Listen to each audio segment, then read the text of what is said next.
目前眼前状对我们军方来讲的话，我只跟委员报告，是我从军以来40多年以来看到真的是最严峻的时候。要翻台的话，他目前有这能力，都有的啊，但是要看怎么一个结局。说我们不做任何挑衅啊，但是说把他激怒了，就跟我们人一样，你把我激怒了，我手上能力我也会发挥出来。所以2025是我们研判要全面啊，我们这样研判的。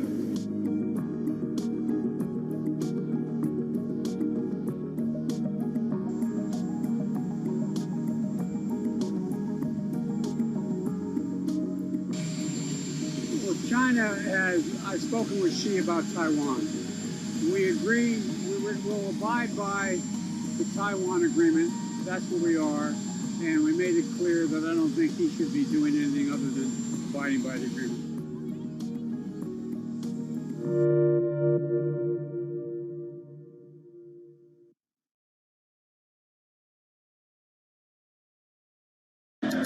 From New York City. We're in London, in Sydney, in San Francisco. 9 a.m. in Beijing and Shanghai. Good morning, everyone. Have a great evening. So recap the headlines. You do not want to miss this story. How are you thinking about those dynamics? It's really a reminder, isn't it, just how sensitive the markets are to any commentary about trade. We did see some pressure on the yuan, we did see some pressure on the futures. That is now being reversed.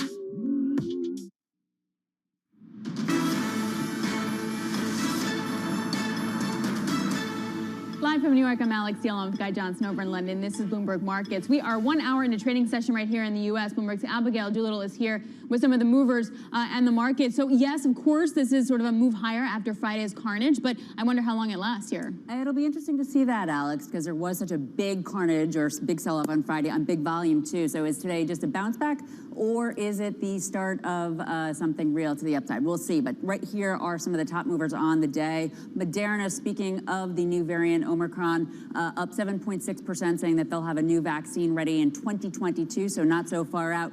Tesla up about 4%.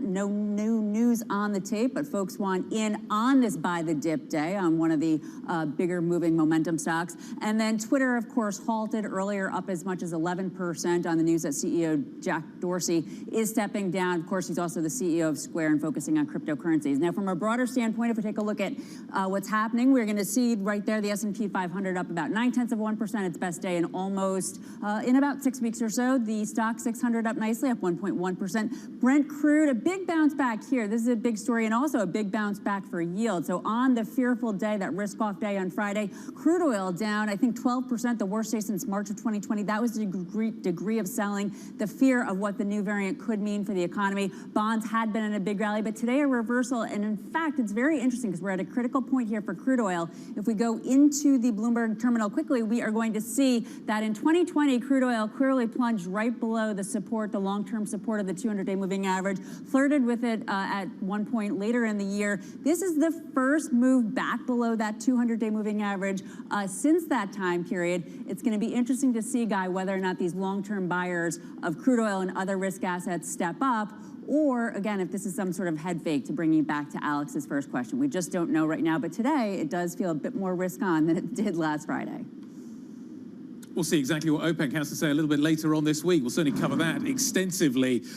Breaking news over the last few minutes. Let me just run you through it. The UK has two more cases of Omicron. Okay, that's piece number one. The second piece is we're getting a statement out from the G7 health ministers. They're basically saying that Omicron requires urgent action, whatever that means. They're going to meet again fairly shortly. And then, Alex, in terms of what we're seeing on your part of the world, so we have a daycare vaccine mandate now that's going to come in. That is going to be something that I think is going to be problematic. And we are seeing an increased advisory relating to mask wearing.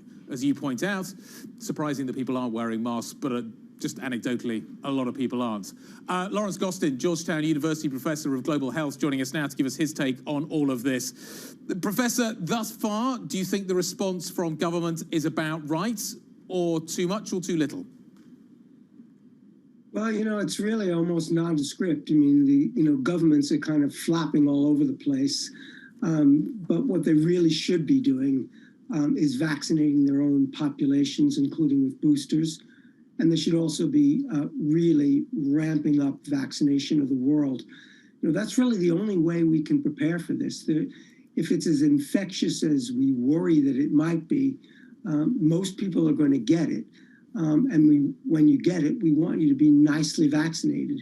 And if you are, I don't think we're going to have a big problem. If you're not, we could have huge hospitalization surges. So, Professor, do you think that mandates are a good thing? And I just to pivot off of what Guy had said, New York City mandating that child care workers get vaccinated by December 20th. I could see a scenario where then all of a sudden you lose child care workers and then parents can't go into work. I mean, do mandates work? Yeah, I heard you, Alex, off air. You said, "Uh-oh, what's going to happen if we end up with child care mandates?" I actually do support them because if you send your child to daycare, you want your child to be safe. And asking a daycare worker to be vaccinated is absolutely a reasonable thing to do. It'll keep our kids safe. It'll keep the co-workers safe. And it's just a smart, common sense thing that will really, buttress our children against any future variants. Just in terms of the timeline we're working with here, Professor, in terms of understanding the clinical manifestation that the new variant brings, when do you think we're going to start getting a true understanding? Because at the moment, we're flying blind. Yeah, we are flying blind. Right now, we're kind of lurching from complacency because we thought we had this under control in Europe and the United States, although Europe has had a spike. So we were seeing the end of the tunnel, but now we've lurched from complacency to panic. Neither of those extremes are a good way to go. There isn't going to be a magic day when we say, oh, we really understand this. But I think within 2 or 3 weeks, we're going to start to understand the characteristics of this variant. And what we expect is that, yes, it'll probably be, quite transmissible. And if it's, even a fitter virus than the Delta variant, that's going to be worrying because remember, Delta is extraordinarily infectious, nearly as infectious as chickenpox. If this new variant, Omnicron, is more infectious than that, then we have a lot of reason to worry because a lot more people are going to get infected. Yeah. But at this point, we don't have any evidence that it's going to cause more serious disease, more hospitalizations. And although probably from our experience with Delta, that the vaccine effectiveness is going to be a little bit less than it would otherwise be, vaccines will still be robust. And I do think that if needed, particularly with the messenger RNA vaccines, we are going to get a targeted vaccine. Well, Professor, let me ask you this. You talked about booster shots and vaccinations. We in developed markets can talk about boosters, but in emerging markets, we're not even remotely at that stage yet. It feels like the path forward is we have to vaccinate emerging economies ASAP. What is the best way to do that? I'm so glad you raised that, Alex, because that's been lost in the conversation. If we've learned anything from this new variant, we've learned that as long as SARS-CoV-2 remains unchecked in a largely unvaccinated population in low and middle income countries, particularly in sub-Saharan Africa, that we're going to get more and more variants. So what is the best way? Every country in the world right now should ramp up its donations in a massive and coordinated way.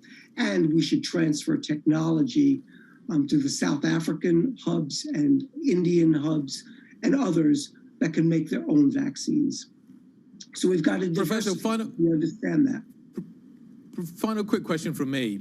Increasingly, it looks like many of these new variants with huge numbers of mutations are coming from immunocompromised patients, possibly HIV patients in Africa. Yeah. They don't respond well to vaccines. And as a result of which we find ourselves in a situation where they are largely unprotected, but provide the opportunity for the virus to mutate in a significant way. How do we solve that problem?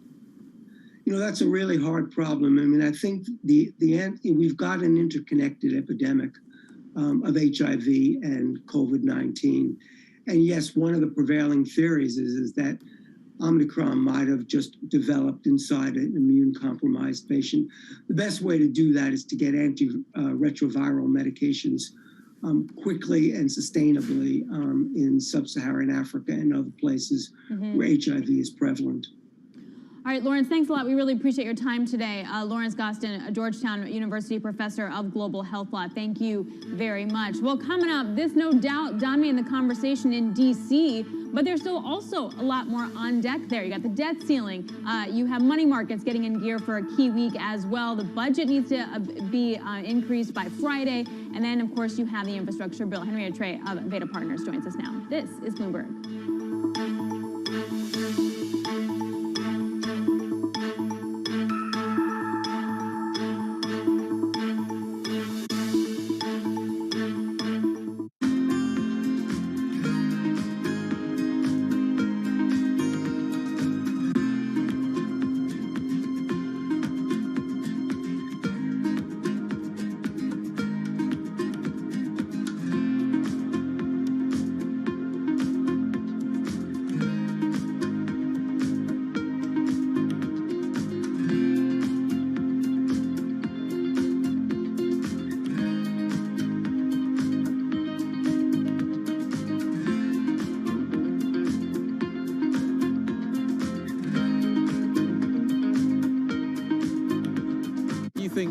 Competition is going to look like? Do you think there is going to be a price war? As you say, the fares are available now. You're suggesting they may not be there for forever, but nevertheless, talk to me about what you think the competitive landscape is going to look like here.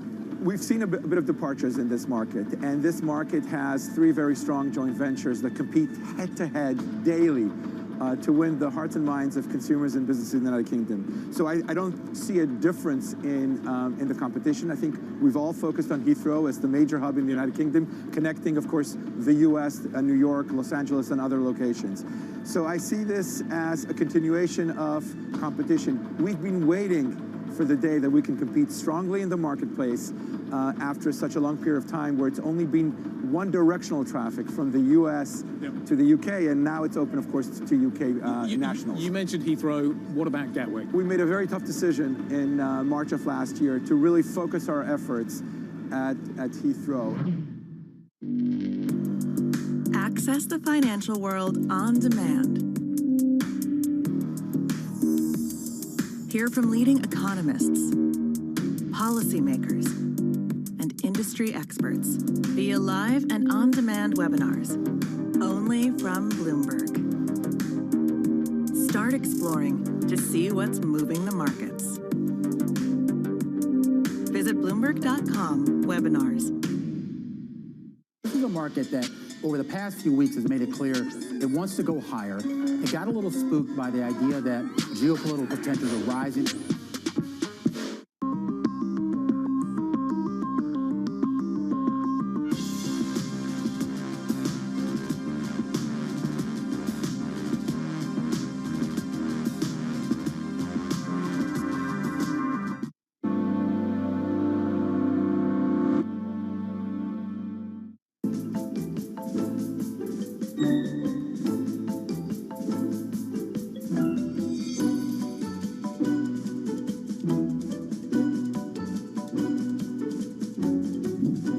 Young woman that's watching this wants to be the next Diane von Furstenberg, what would you recommend? Be as true to yourself as you possibly can. The more you could be you, the happier you will be.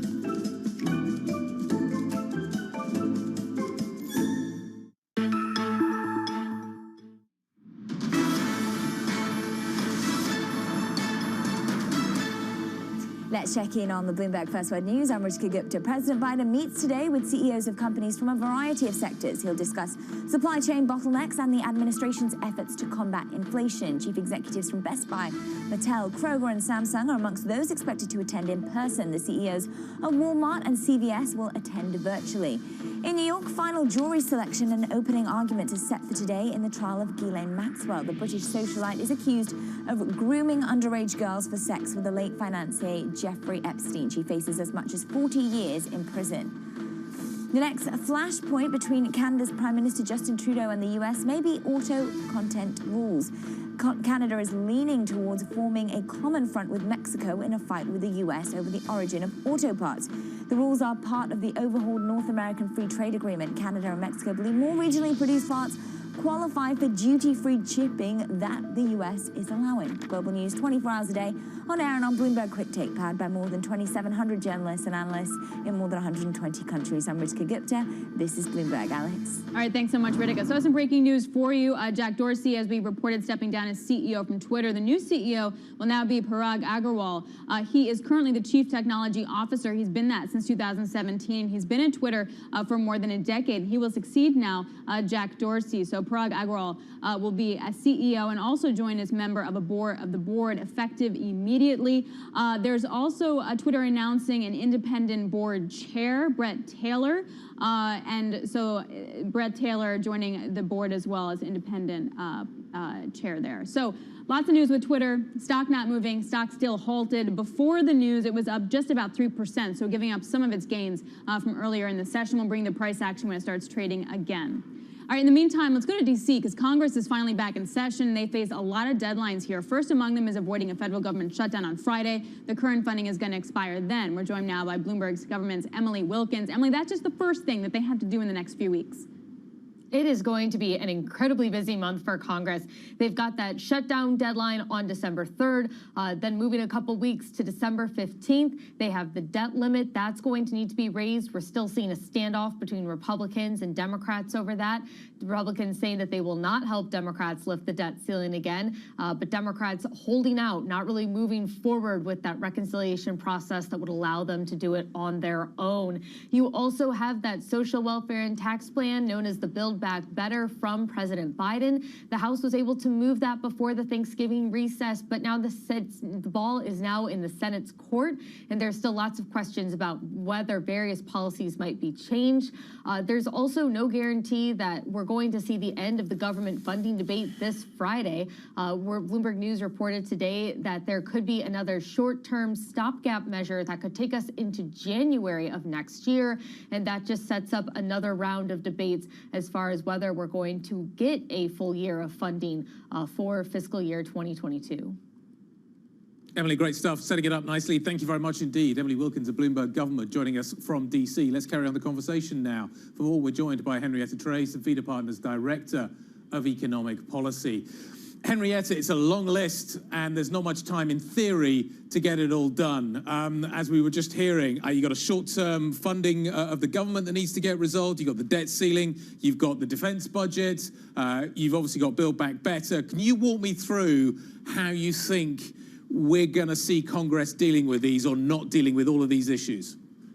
Sure. Thanks so much for having me. I think the debt ceiling probably is going to be a mid-January issue. So if you're looking for something to sort of kick into next year, I think the debt ceiling is probably not going to be something that they address this cycle. I think they'll probably get to that next year. I think it's pretty appropriate to read between the lines on what Secretary Yellen has sent to Congress. She has certainty through December 15th, but after that, things are uncertain. Uncertain is very different than, oh my gosh, there's going to be a default. So I anticipate that the debt ceiling issue gets kicked into next year.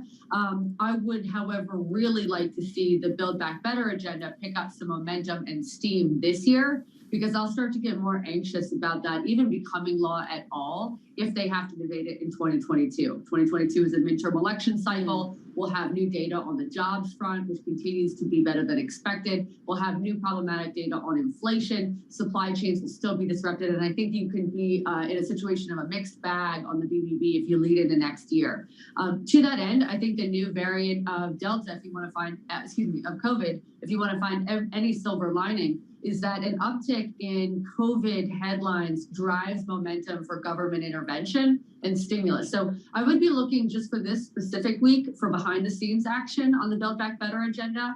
I think the size is going to get much smaller, but I think there is a path forward for it to pass before the end of this year. And of course, government funding, as Emily mentioned a moment ago, needs to be dealt with by Friday, and the jury's out on whether they'll kick it into like December 17th or next year. Well, Henrietta, pick up on what you were just saying, because that was my question.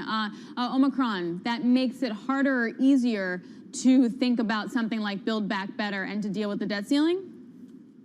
Yes, absolutely. So as Omicron picks up, you see renewed government intervention. Right now, we're at the travel ban stage, but what is going to happen in New York, for instance? Are they going to go the way of Austria and shut down? Are they going to reinstate lockdowns? Are we going to need to have a conversation about whether restaurants and businesses need to shut down again? Y'all have been talking about childcare. All those issues, as they become front and center again, they spur the need for federal action and create a glide path for passing legislation that otherwise would be very difficult. We'd love a crisis in DC. So ironically, as COVID picks up and a new wave comes forward, even though that was widely anticipated to occur in the winter months this year, whether it was Delta or some new strain, the uptick makes it easier for the BBB to become law. Should it decline or get addressed very quickly, then I think that'll pose problems for the BBB. Okay, let's look at this another way.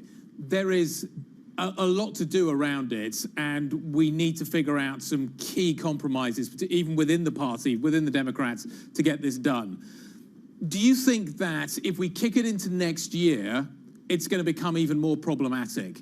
We're going to start to get close to the midterm. In fact, all of these issues, presumably the further out we push them, the harder they are to solve. Absolutely. This is a want to pass piece of legislation, not a must pass piece of legislation. So if I want to pass this, I need things like momentum. I need urgency. I need catastrophe and government, voter support for federal intervention. As we see inflation continue to be a problem, the calls are only going to get louder that we've had too much government intervention, too much subsidization, and maybe some of these federal programs should be expired so that the inflation numbers can come down and stop this federal subsidization. That's going to be one of the arguments. They're going to have to vote on really contentious issues, whether we strip out the immigration component, as I suspect they will no matter what, the SALT deduction. Nobody really wants to talk about that on the progressive side, but moderates do, especially in New York, New Jersey, Connecticut, and California. So it splits the Democratic Party. There are issues about the taxation on excess carbon emissions. There are issues to do with the electric vehicles tax credit and who gets to apply for them and who doesn't. There's a labor standard component in the bill right now that's going to be a problem for the Toyota plant in West Virginia, which of course is principal and paramount because of Senator Joe Manchin. So there's a lot that needs to be negotiated. The longer you give the party to negotiate internally, the more fractious it becomes. We saw that, for the last 11 months now. So you want this to pass with a year-end deadline. And I would say the biggest driver is probably the expiration of the child tax credit. That reverts back to its 2020 levels at the end of this year. So that's probably going to be the predominant talking point in the next couple of weeks is, hey, we've really got to re-up that expanded child tax credit of $3,000 or $3,600 per child into 2022. And Henrietta, President Biden got a little bit of a reprieve when it came to high gasoline prices and high oil prices over the last few days. OPEC Plus is going to be, the technical committee is going to be meeting later on this week. And I'm wondering, what is your base case here? Like, do you think that OPEC Plus goes as far as to sort of take oil off the market? I'm just wondering how far they're willing to push President Biden here.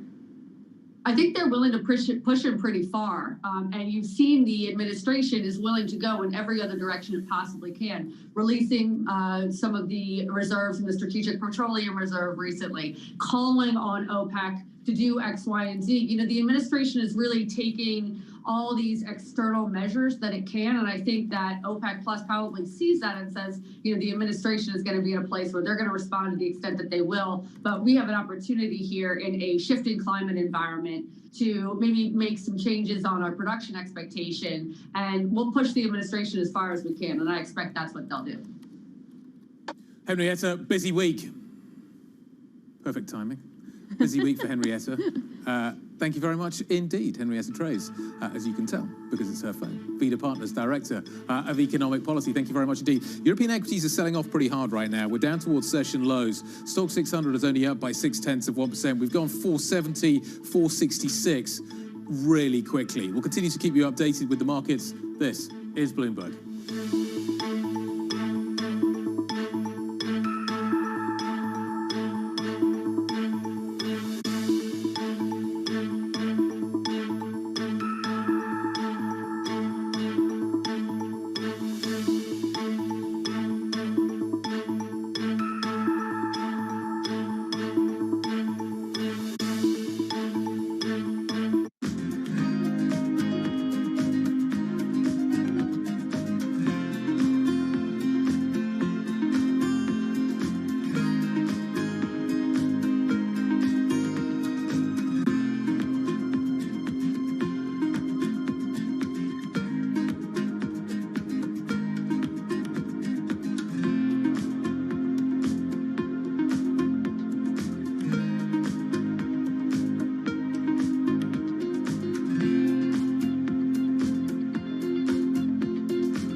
I think what we've seen during this period of time is that communicating via video is not a fad.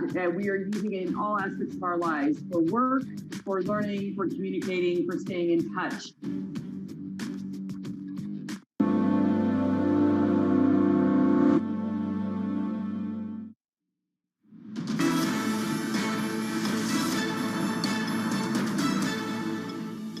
"35 minutes to go until the end of the European session.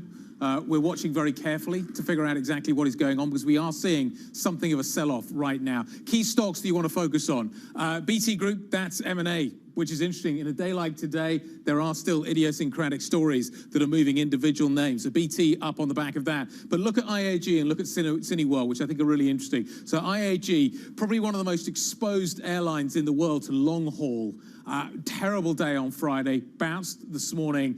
Definitely now fading that move. So we're only up by 0.8%, which is beginning to gain a little bit more traction, but nevertheless, unconvincing, it seems, at this point. We still don't know exactly how global governments are going to continue to react to this. Are restrictions going to get tightened? PCR tests on arrival, that's a really difficult one to deal with. But domestically, it's interesting, actually. Cineworld Group up by nearly 3% at the moment. So the market is definitely separating out what is happening in terms of domestic stocks and those exposed to international travel.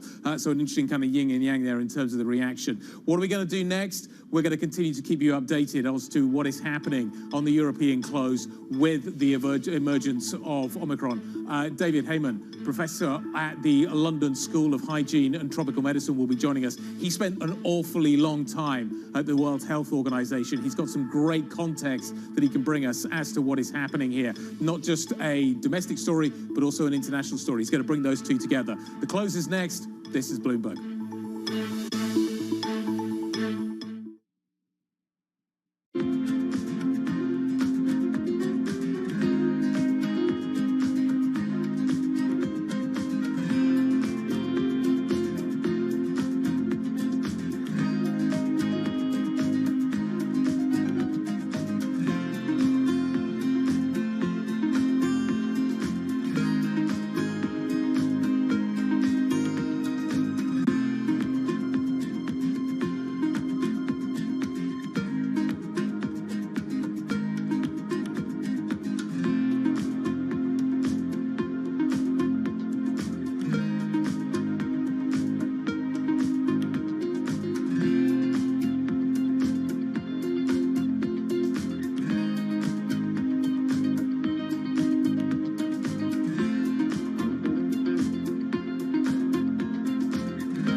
When you put the garbage inside, there's a little sensor that detects the garbage and speaks out.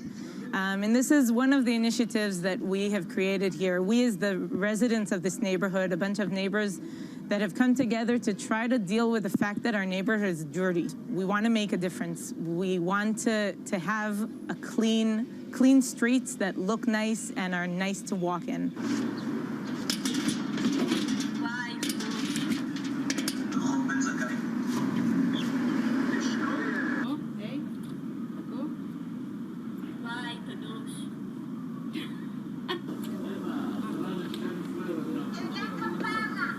בבקשה.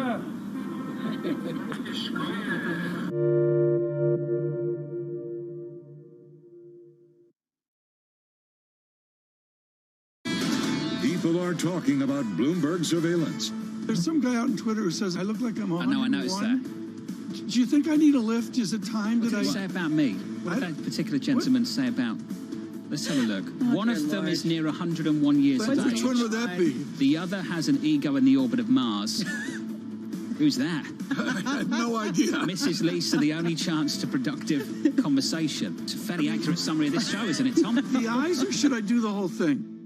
BSO Now is your online home for weekly Boston Symphony Orchestra and Boston Pops performances. See new concerts that go behind the scenes, plus acclaimed archival concerts. Visit bso.org/now, where the music plays on. BSO season sponsor, Bank of America. I think that it's hard to put your head around any narrative. Let's just be honest. We've had sort of a shift in, are we in some sort of stagflation fears moment? People were talking about that all day yesterday. Monday, the 29th of November, we are seeing a bounce back in European equities, but that's beginning to fade as we head towards the end of the day. We're near session lows. We'll see exactly how the next 30-minute goes. It's going to be really interesting in terms of the recovery off Friday's sell-off. The countdown to the close starts right now. The countdown is on in Europe. This is Bloomberg Markets European Close with Guy Johnson and Alex Steele.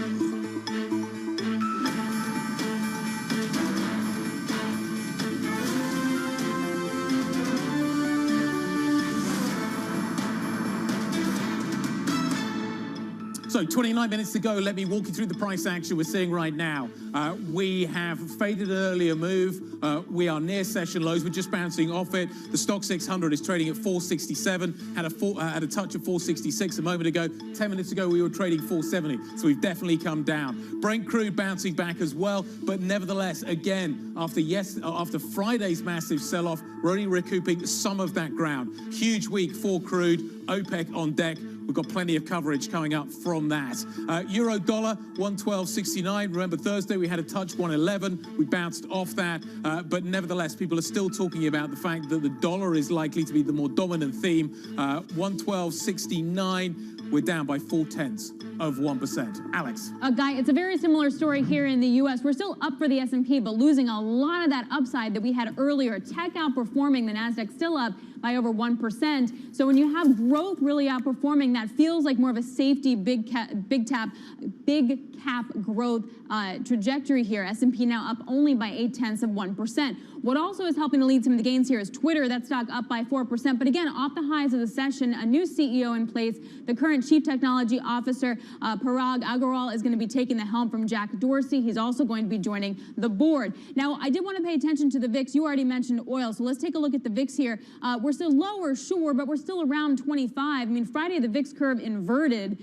We saw the volatility in the Treasury market, then in the FX market, and then now finally into the equity market. You have to wonder, Guy, how much hedging is going to be taking place into the end of the year if you're going to want to buy the Santa Claus rally, but now there's just so much more uncertainty within that. Yeah, there does seem to be an expectation now that we may see volatility remaining high, which obviously has an impact on risk tolerance. Let's talk about the driver of all of this.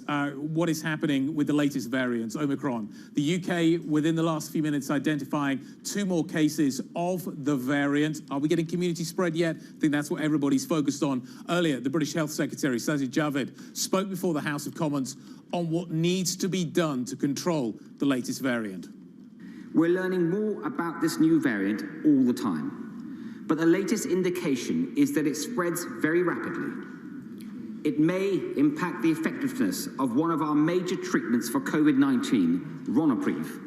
And, as the Chief Medical Officer said this weekend, there's a reasonable chance that our current vaccines may be impacted. There's a lot of ifs and buts in there, aren't there? It sounds convincing, but there's a lot of ifs and buts. David Heyman, London School of Hygiene and Tropical Medicine professor, joining us now, formerly of the World Health Organization. Professor, the health secretary sounds like he's sort of speaking based on concrete knowledge. My impression is that we know very little at this point. What is your understanding of our level of experience, our level of understanding of what this new variant is going to mean?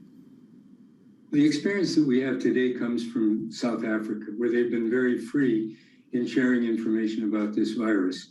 They feel that it might transmit a little bit easier than the current strains, and they also feel that it might not be causing any more serious illness.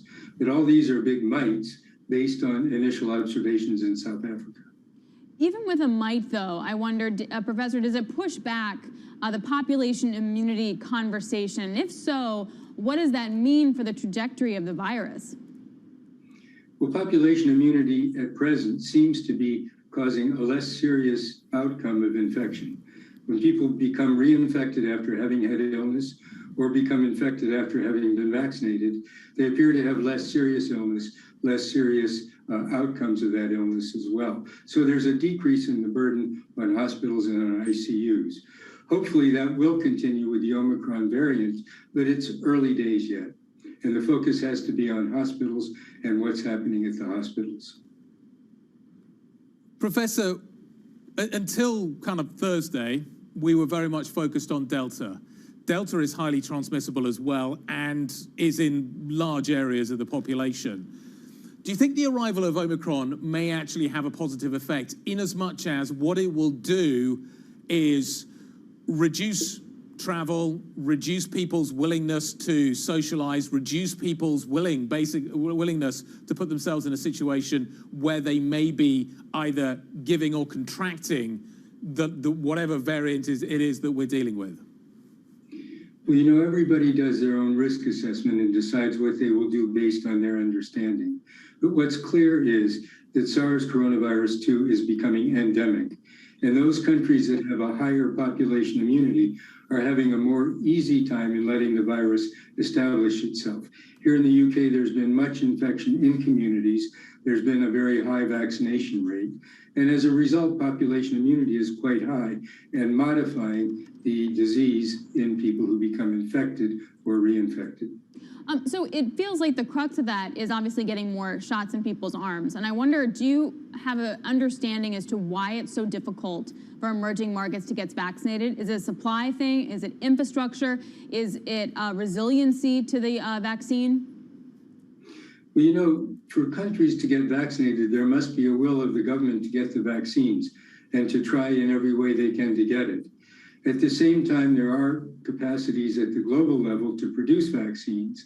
And there's also the COVAX facility, which is attempting to broker between countries in order to get the best possible price for countries and to provide vaccine to lower middle income countries so that they can at least vaccinate their essential staff. This has been floundering. It's not worked as well as it could for many different reasons. Many of those reasons are involving the fact that industrialized countries paid up front to pull the vaccine out of the manufacturers to make sure that it got developed, and they have a priority to have this vaccine. But nevertheless, what we are learning is that we should be worried about variants. That this has always been the fear that we find a variant that can evade our vaccines. What appears to be happening in South Africa, in particular because of the huge numbers of HIV patients that are there, is that the immunocompromised are becoming a source of variants.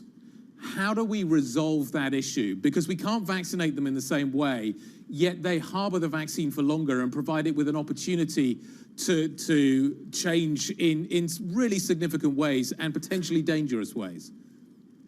That's correct. Those with HIV infection are not able to fight off the virus as well as they could have an intact immune system. And therefore, as the virus continues to reproduce in people with HIV infection, the mutations accumulate. Mutations normally happen, but they accumulate in these people who continue to have the virus for long periods of time, and then it spins off into the population. But vaccination of HIV-infected persons, as with other persons, appears to be effective in preventing infection. So vaccination is the key to decreasing the rapidity with which this virus transmits from person to person and also causes serious illness. Speaking to those in the community, Professor, what is your assessment as to how successful the world is going to be in vaccinating these emerging markets? I mean, do you think we'll get it done? Do you think this will continue to be the conversation we're going to have over the next 2 years? You know, I can't look into the crystal ball and say, but I think what's very encouraging is that there are lots of people working together to try to make sure that there's a more equitable distribution of vaccines. And this, I believe, will pay off and will, within the next 6 months or so, end up in providing the vaccines to countries that need them. But remember, this is a vaccine which is administered to people of all ages. And that's a new task for many countries, especially lower middle income countries, which have routine programs for young children, but don't yet have the systems or haven't had the systems to get. Okay, guys, as you can see, we closed position on Bitcoin. I'll show you where, just right here. So if we made £500, you probably, all of you guys who followed my trade, who executed trade at when? Q2. You made a profit. Well done, guys. For other people who want to get the strategy or find out how we did it, you need to go to company.co.uk and get the strategy. Also, I will provide the webinar for all of you guys who would be interested in trading any stocks, securities on margin, Bitcoin. You need to register for webinar, and I will see you, I will speak to you personally during the webinar. Okay, guys, stay safe, well done, and let's move on. Let's see what other chances, opportunity will give us today on Monday. Stay safe, guys. I'll speak to you later.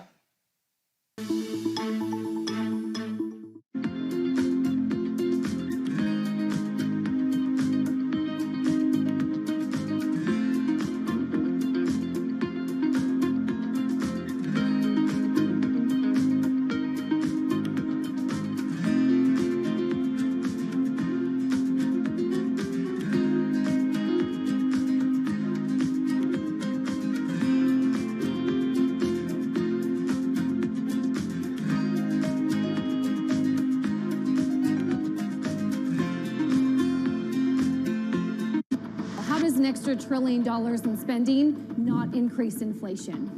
By increasing the productive capacity of this country. And that's a very important thing that we, frankly, have not successfully done across most of my lifetime. You know, I've been waiting for this legislation for months since I became Transportation Secretary, but various presidents have been hoping to reach this day for decades, and it hasn't happened for all kinds of reasons. The American public has been rightly impatient. Now we're getting it done, both making up for lost time and laying a better foundation for the future. Let me also point out to the fact that Part 2 of the President's agenda, what I like to call the big deal. But Part 2 of that, the Build Back Better Act, has even more that will help beat back inflation by lowering some of the costs that Americans feel most acutely, the cost of childcare, the cost of healthcare, the cost of housing, the cost of prescription drugs, bringing those down while also making sure that we ease some of those labor market issues we have by making it easier for working parents to afford to go back to work. Today's CFOs are reshaping the C-suite, positioning companies to meet the next generation of challenges, breaking out of traditional roles to become Chief Future Officer. This week, find out how Leni Oberg is helping Marriott transform itself at a pivotal moment for the hotel industry. Part of our job is to make sure, what do customers want? What are they thinking that they want next year and the next year? Chief Future Officer, brought to you by Workday, Wednesday on Bloomberg.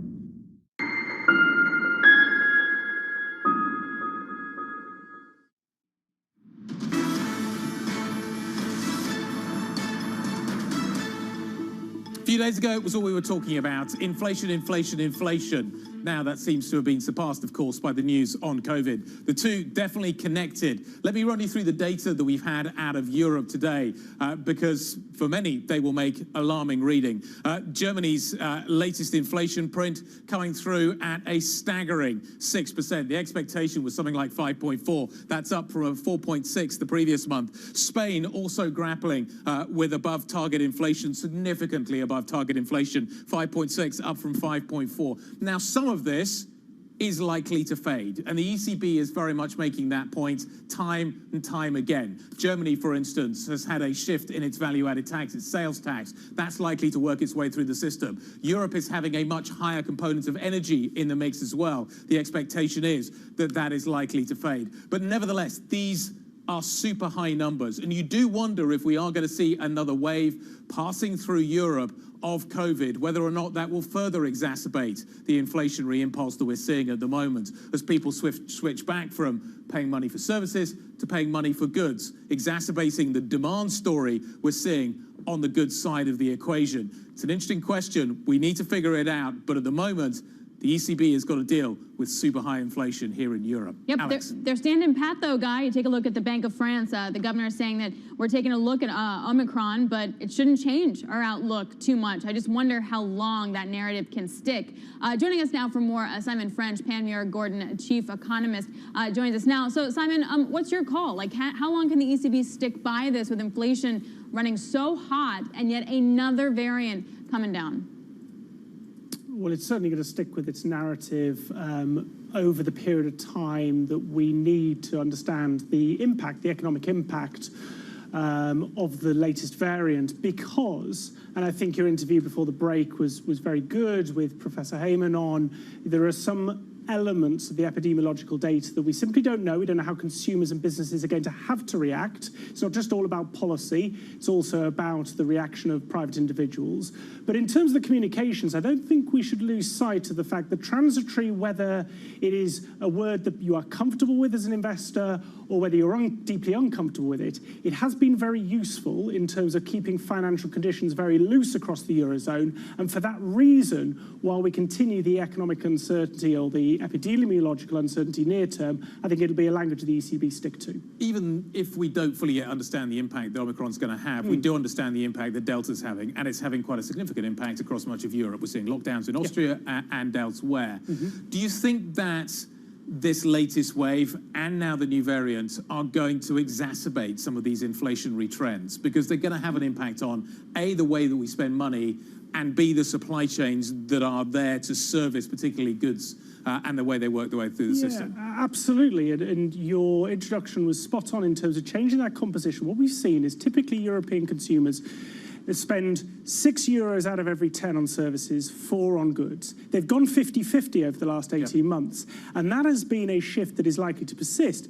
And taking it back to policy in the ECB, if anything, this makes their narrative a little bit easier because they can point to a structural, point to a shift in the composition of the basket, that is driving inflation, and say, look, we do not expect, with services, you mentioned the German print this morning, rent inflation of 1.4%, services inflation 2.8%, they would say the core components, the elements that we really care for in terms of its persistence, still showing no signs of decoupling to the upside. So the prevailing narrative is that, look, eventually you're going to have demand shift from goods to services, and that's going to be less inflationary, and everything's going to wind up being okay. With this variant and then with Delta as well, I mean, Europe was also under another wave, and we were already looking at lockdowns from Austria, for example, and the Netherlands, et cetera, with restrictions. Does that delay the shift into services narrative, and then what's the feed through? Well, it does, and you saw the equity market response on Friday was actually a carbon copy of the playbook from Q1 2020, telling us that investors are assuming that the policy response function will be the same. Ample liquidity, loose fiscal policy, delaying that and wanting to have exposure, at least on the equity side, to corporate earnings on the growth side rather than the value side. And what we saw very much was the top performing equities across Europe on Friday, and there was a little bit of a reversal in the trading session today, but overall, exactly taking the compositional shift that we saw in consumption and hence in corporate earnings, and assuming it's just going to play out for longer and therefore looking for that same exposure. Well, let's talk about the kind of the longer term story. I want to come back to the central banks and just focus there on the ECB. On the 16th, we get the Fed on the 15th, ECB on the 16th. Do you think that they are going to upgrade their longer term inflation expectations? Yes, I do think they will. By how much? I mean, we're probably talking, if you're looking at the end of the forecast horizon, probably a persistence of 20-30 basis points. But that still will lead at the end of the forecasting horizon, the ECB below a 2% target. Right. And therefore, the more relevant shift actually over the last 12 months won't be an upgrade based on a longer persistence, but actually a move to a symmetrical inflation target if we're looking at the ECB policy response function. And therefore, I'm not sure it's going to move to the kind of magnitude that would say by the end of our forecasting horizon, we're seeing above 2% inflation, and hence we need to start talking about in the kind of language which will see a curve steepener in Europe. On the flip side, if you take a look at, say, the Fed, for example, we saw some aggressive pricing of rate hikes that got rung out pretty fast on Friday. And I'm wondering how long we can look at a potential divergence between the Fed and the ECB. And if we can sustain a divergence, how wide does it have to be? Well, I think the Fed's pricing curve is wrong. I've been very vocal on that. I think the gilt, the UK pricing curve is wrong in terms of assuming, in the US, we were assuming ahead of the Omnicron variant, 2, maybe 3 rate hikes for the second half of 2022. I never saw it like that. I thought they may squeeze one out in December in terms of a rate increase.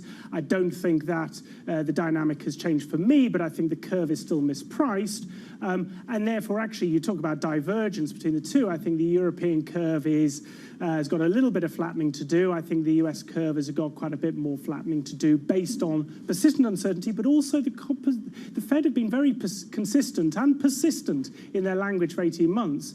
I fear that the market perhaps perhaps lost patience, if you like, with that narrative, but I'm not sure it's anything has fundamentally shifted in the Fed's policy response. If we get a big payroll number Friday, yep. How does that change Fed thinking?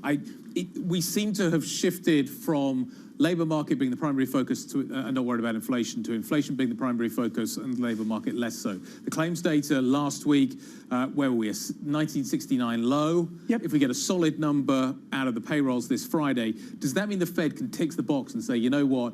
Yes, there are some bits of the labour market we still want to reach, but we're largely there? Yeah, well, it depends which number you're talking about. If you're talking about the jobs added, I don't think it's a particularly relevant number for the Federal Reserve's policy response structure. Absolutely, spot on. But not just actually aggregate participation. It's the 50-plus cohort, that older population who is crucial if the participation rates of the CBO, the Federal Reserve's estimates are that it's going to structurally decline. Let's remember, under the last 3 years of the Trump administration, participation went in the opposite direction. Pre-COVID, it was increasing. Let's be honest, economic forecasts, both the official ones and the private sector forecasts, don't know where participation is heading. We're going to need those data points to make any assessment on the effective US labour supply and hence, by extension, the long-term pressures on wages that may materialise post-pandemic. Hey, Simon, here in the U.S., we got some news that there will be a mandate in New York City, for example, by December 20th, that all childcare workers have to be vaccinated. That, to me, could have disastrous repercussions for childcare, which then trickles down to return to office and to the actual labor force, particularly when it comes to women. Is the balance of risk to the up or downside to the job market here in the U.S.? I think what you're talking about in terms of structural impediments to the labour supply makes it a upside risk in terms of wage growth. My question, though, is whether monetary policy is a particularly good tool to try and lean in against that. This is a thing that I think central banks, as I said a couple of answers ago, I think their transitory language has been very, very powerful, very, very effective, and a policy success in keeping financial conditions loose. But if you're trying to deal with structural rigidities, such as the one you described that has been introduced into the labour market that affects the long-term growth performance of the US economy, monetary policy is a really, really poor tool. We have to be thinking about fiscal, regulatory policy, interventions policy to try and loosen up the US labour market in the face of what might be pandemic-related restrictions, which will affect US labour supply for a number of years to come. Simon, we're going to leave you there. Great stuff. Nice to see you, particularly in the studio. Thank you very much indeed for stopping by. Simon French, Pamela Gordon's chief economist. Thank you. This is Bloomberg.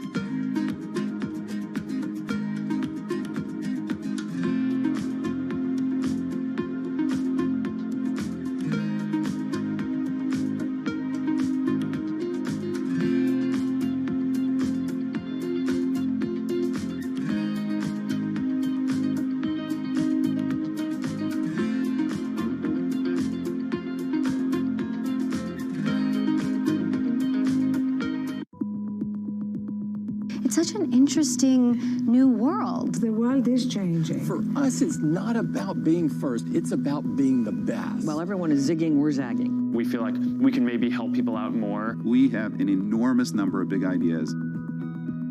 I look at the opportunity we provide, and providing access to information and knowledge, I think we'll end up being on the right side of history as well.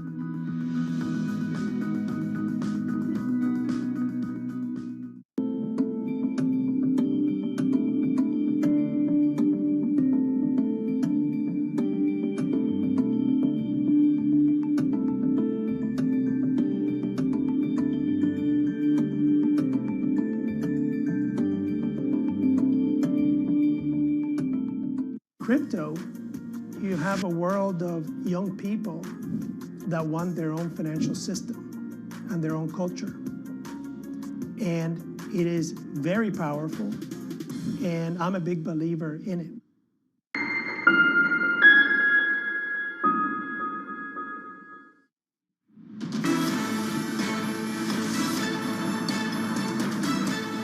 It's time for the Bloomberg Business Flash. A look at some of the biggest business stories in the news right now. I'm Rishka Gupta. Airbus needs to speed up deliveries in December if it's going to reach its goal of shipping 600 planes this year. Bloomberg's learned the company's tally for 2021 reached 500 aircraft as of Friday. A year-end push is a normal part of Airbus's operations, but this year those supply chain issues at parts makers have held back output.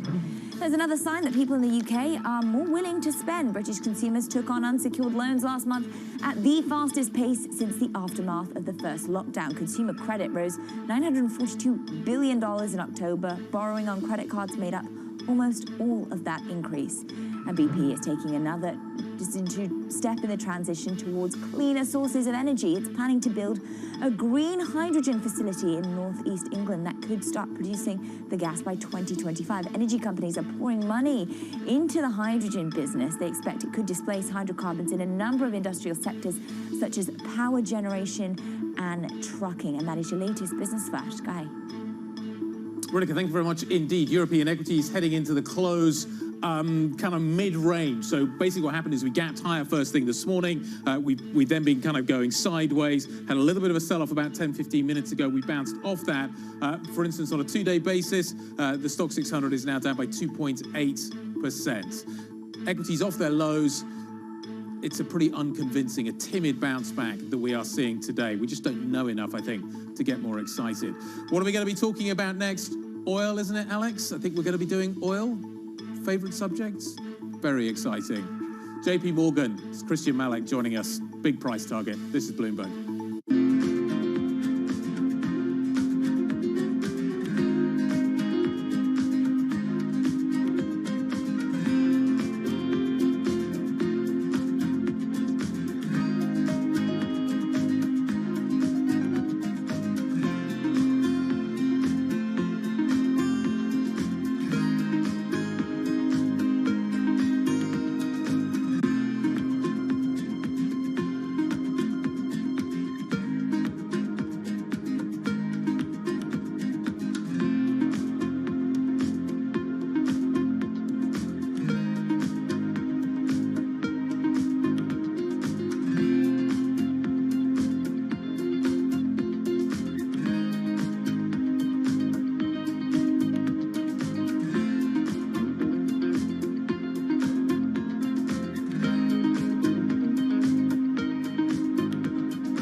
Common ground on energy that you share now with the Prime Minister of the United Kingdom? We are both very committed to the transition to a net zero future, and as part of that, to building up the renewable energy capacity for Scotland and the UK. Scotland has got massive potential in wind energy in particular, onshore and offshore, but also some real potential in new and emerging technologies, carbon capture and storage, for example. There's also, I think, an understanding, and perhaps the UK government and I don't entirely agree on the detail of this, but we must accelerate the move away from fossil fuels. We've got to do that carefully in a way that protects the people who are currently employed in that sector in Scotland, around 100,000 jobs, and do it in a way that doesn't see us importing more oil and gas, but instead moving to the alternatives. Bloomberg has enhanced search on the terminal to deliver what you need when you need it. Now, you can simply type phrases in everyday English in the command line. Compare financials. Find people. Analyze markets. You can enter phrases or ask questions. What do you want to know today? Ask a question or visit SearchGo to find answers now. On the supply chain, are you starting to see things improve? And if you are, where specifically, sir? Well, this year we have been mostly affected by the semiconductor situation. And we believe that the quarter three was the quarter that was most affected.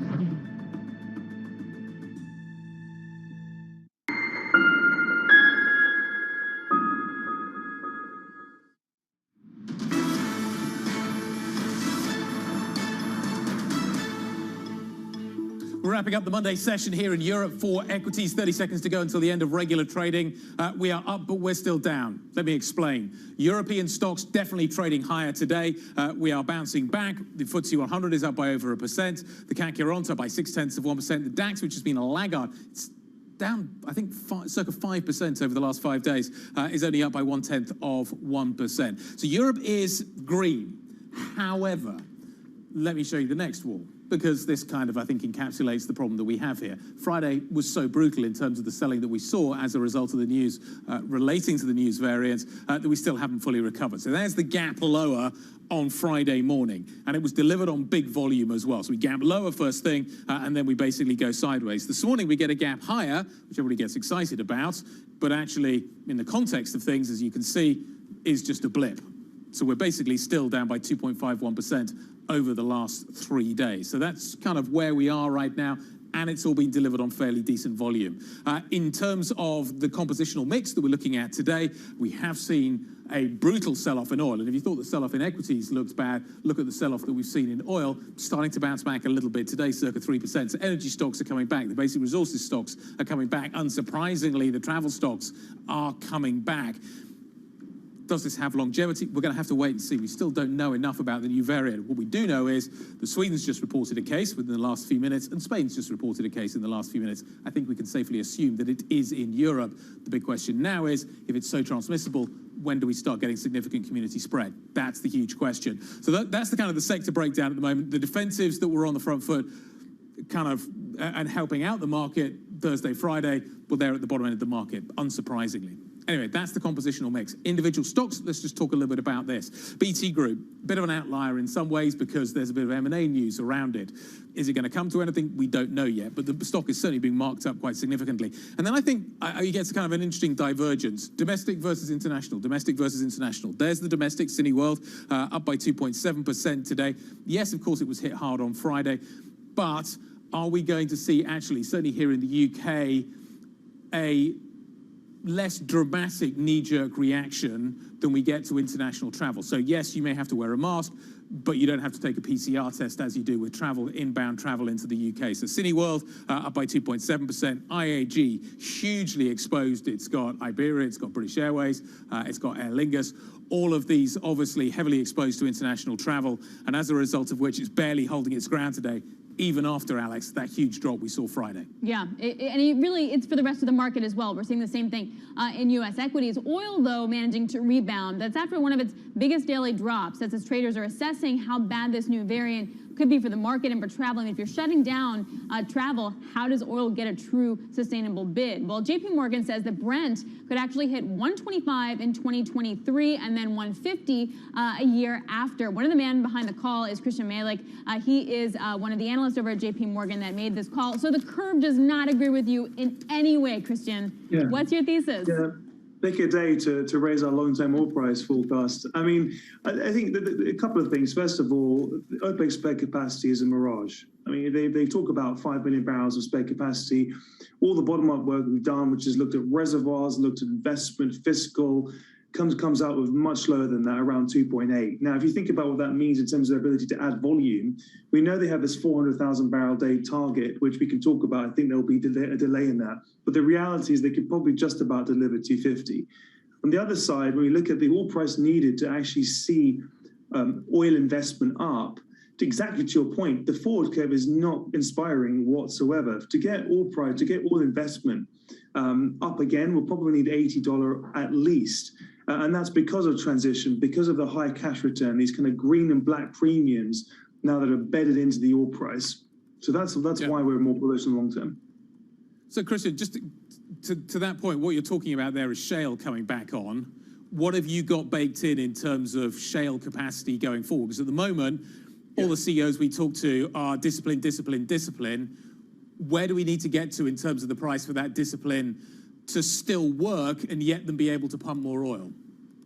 It's a great point. And I think, well, actually, first of all, days like this, with this kind of volatility, will not help shale oil for the simple reason that these management teams need to deliver cash return over and above investment. When we actually looked at the economics, you have to factor in about $15 of cash return on oil and another $5 of transition costs. When you put that together, it's $20 on top of just your kind of economics, which gets you close to $70. So we are saying shale is going to grow. It's just not going to respond in the same way, and not helped by the fact that you also have massive cost inflation coming through. We've enjoyed years of pretty muted or deflation environment. You bake in cost inflation, all the other mouths that you need to feed. Shale won't be able to grow materially unless oil is closer to $80. So you mentioned really quickly about what OPEC might do. They're unable to pump that full 400,000 barrels of oil a day as of now. But I wonder how aggressive they're going to want to push back against President Biden, who is asking them to pump more. Would they really come back and say, you know what, we're just coming off the market altogether? Well, you're absolutely right. I mean, actually, if they think what we think, which is oil can go to $150, save your barrels. As well, reservoirs don't really work. I mean, since when can OPEC add 400 every single month? So take a breather, 3 or 4 months delay in production adds, keep your inventories. They're probably going to cut into their inventories. Let the SPRs release and at $70, $80, come back and produce your oil at not 100 plus. So economically, geologically, it makes far more sense to kick the can down the road on production. And to your point, in terms of the sort of politics behind it, there's clearly a message that SPRs are useful and OPEC isn't getting a call or at least interested in responding until inventories are well managed. Almost the opposite of what we're seeing today, which is they're starting to go up again. Christian, Iran talks start again today. What have you got baked in for Iranian crude? We don't assume Iran's going to come back till the second half of next year. And even then, we assume a 40% probability. That's what commodities team talk to. And that's roughly around 400,000 barrels increment. So we're taking the under on this. We don't necessarily think Iran is going to come back in the near term. And I think, interestingly, it's almost the reaction function. If Iran were to come back, what would that do to OPEC's response function to Biden? What would they do in terms of their production? I think if we think about this, it could end up being zero sum. Iran comes back and we see a further delay in OPEC barrels or a less of an increase in order to solve for that misbalance of inventories. Let's take a look from the company level. If we do get 150 in 2023, how do you play that? Because in some respects, it should mean go by Exxon and Chevron because they're going to be much more exposed to that than, say, the BPs and the Shells of the world that are transitioning out. What's your call? Well, our call is when we've looked at the global equity play, so who is most exposed to a super cycle, it's quite simple. It's just who's got the beta. So for every dollar move in oil, who's generating the most cash? And importantly, who can then translate that into cash return? Now, what's interesting, Alex, is that when you think about the long onlys, investors aren't just calling us up and saying, oh, great, you think oil's going to 150, let's just go and buy stocks. They want to see companies that can transition.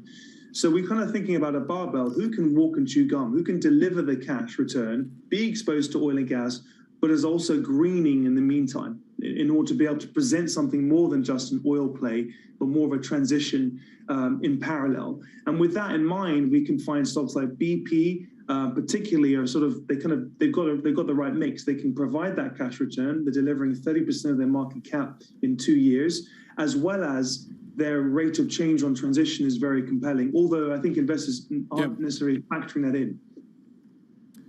Final quick question from me, Christian. What is the growth hit of $150 oil? And to your point about the transition, doesn't that just get sped up as a result of such a move? You're absolutely right. So first of all, we think oil is cheap right here. It's actually underperformed massively versus the other commodities. So we think the market can take at least $130 oil before it starts to impact demand. So the pain threshold is well above where we are today in terms of real economic impact.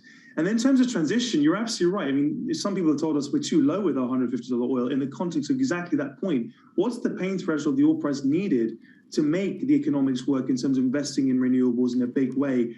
It's probably above 150, but that would, even if it were to sort of see further investment, 80% of the world still needs oil and gas. So it's not going to do so much in terms of meeting future demand other than just change sentiment. What I do feel like we've learned, Christian, over the last week or so is that oil is really volatile and very much could stay volatile for the near future. What kind of volatility are you looking for, whether it's the headlines from COVID or whether it's OPEC or President Biden? Yeah, exactly. I think you're absolutely right. Volatility is here to stay. And interestingly, when one of the things which we looked at $150 oil, why did we get to that level is because when you take a lot less spare capacity and then you do it divided by total crude, only when we've seen it less than 10% have we seen this kind of volatility. If we're just focusing on OPEC, so at 5%, when you look back in history, when spare capacity is 5% of total volumes, you see oil prices moving within 10 to 15% in terms of a sort of 12-month range. In other words, that kind of spare capacity or lack of available volume in history has seen massive premiums to the prevailing oil price. And that's how you get to 150. Assume a 20 to 30% premium to what it costs to generate the oil. Christian, we're going to leave you there. Really insightful, useful stuff. Thank you very much indeed. Christian Malek, JP Morgan, head of EMEA Energy Equity Research. Thank you very much indeed. What have we got coming up for you? Moderna, its stock has been soaring. This after the company says its vaccine against Omicron variant could be ready by as early 2022, so the beginning of next year. Stefan Bancel, Moderna's CEO, is joining us next. This is Bloomberg.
Up front, when your shares are down 20%, it's got to hurt. But talk to us about, well, really what you're seeing.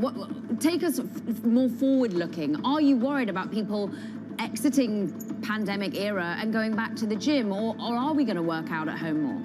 Well, that's actually the advantage that Beachbody has is we have never been a direct competitor with the gym. In fact, what we rely on is our ability to influence the 150 million people in North America specifically who are overweight or obese and haven't made that choice yet. Our job is to influence them with great content and this combination of what we call the total solution: fitness, nutrition, and community, so that they can tap into this incredibly cost-effective solution that is entertaining and engaging right at home so that they get results. That's our job, is to help the new person engage in healthy lifestyles.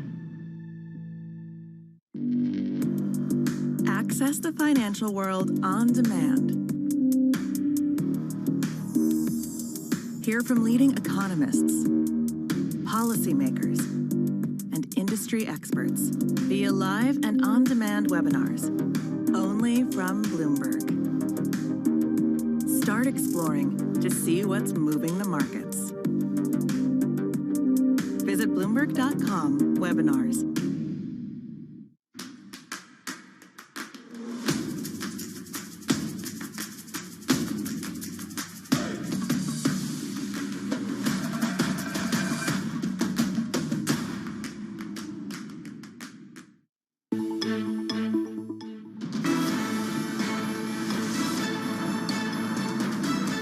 Let's check in on the Bloomberg First Word News. I'm Rushika Gupta. In Sweden, the parliament has once again voted to make Magdalena Andersson prime minister. Andersson will form a one-party government after narrowly winning the vote. Last Wednesday, Andersson became Sweden's first female prime minister. She resigned the same day when her junior partner in the government quit following a defeat over the budget.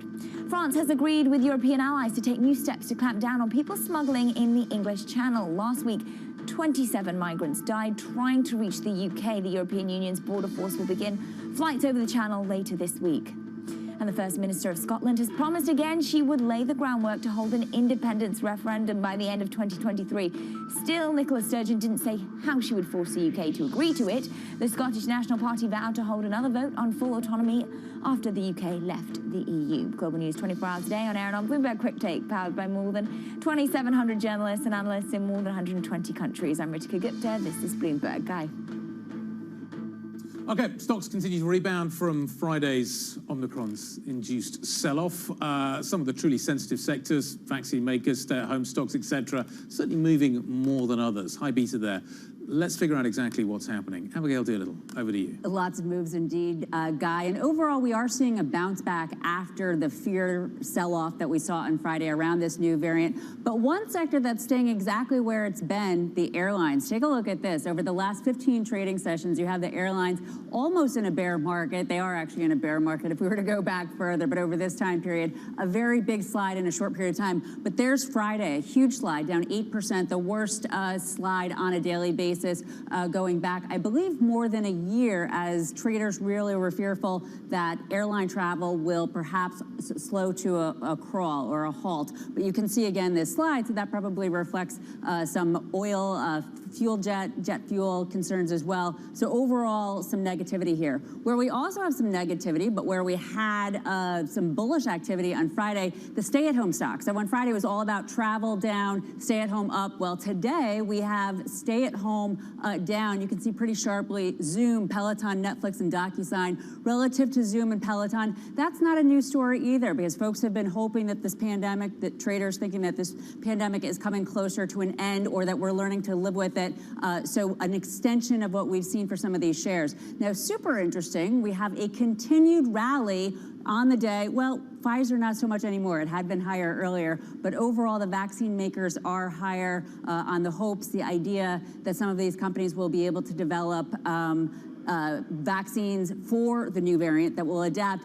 One of them in particular, Moderna. Let's take a look at a two-day chart. This is really pretty incredible. This is the degree of the buying power in the shares of Moderna. The company has expressed the likelihood that they will be able to create a vaccine for this variant, up 32.4% in 2 days. That's the best 2 days, Alex, since November of 2020. That's the degree of enthusiasm that this stock's investors and traders have. And as you know, it's had a little bit of a rough patch, but coming right out of that, up 32% in 2 days. Some rally. Yeah, indeed. All right, Abigail, thanks a lot. Really appreciate it. Bloomberg's Abigail Doolittle. And to that point, it is now official. Spain is confirming that there is the first Omicron variant case detected in Madrid. So it is obviously being detected all across Europe. We haven't had an official case yet here in the U.S., but as Fauci said over the weekend, you can be sure it's here, even if we haven't been able to test for it.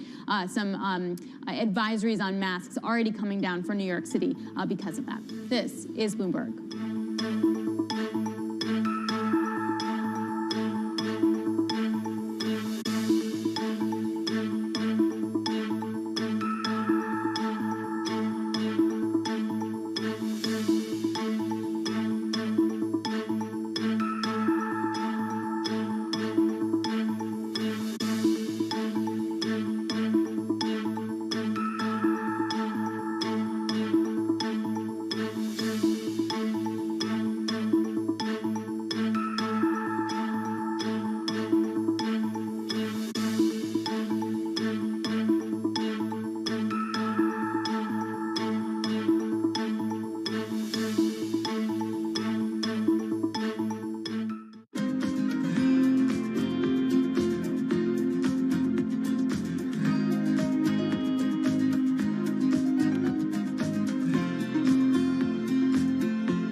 think competition is going to look like? Do you think there is going to be a price war? As you say, the fares are available now. You're suggesting they may not be there for forever. But nevertheless, talk to me about what you think the competitive landscape is going to look like here. We've seen a bit of departures in this market, and this market has three very strong joint ventures that compete head-to-head daily to win the hearts and minds of consumers and businesses in the United Kingdom. So I don't see a difference in the competition. I think we've all focused on Heathrow as the major hub in the United Kingdom, connecting, of course, the U.S., New York, Los Angeles, and other locations. So I see this as a continuation of competition. We've been waiting for the day that we can compete strongly in the marketplace after such a long period of time where it's only been one directional traffic from the U.S. to the U.K., and now it's open, of course, to U.K. nationals. You mentioned Heathrow. What about Gatwick? We made a very tough decision in March of last year to really focus our efforts at Heathrow. Mercedes-Benz is on a path towards CO2 neutral mobility. So we have flicked the switch there, and really we're going to step by step electrify everything.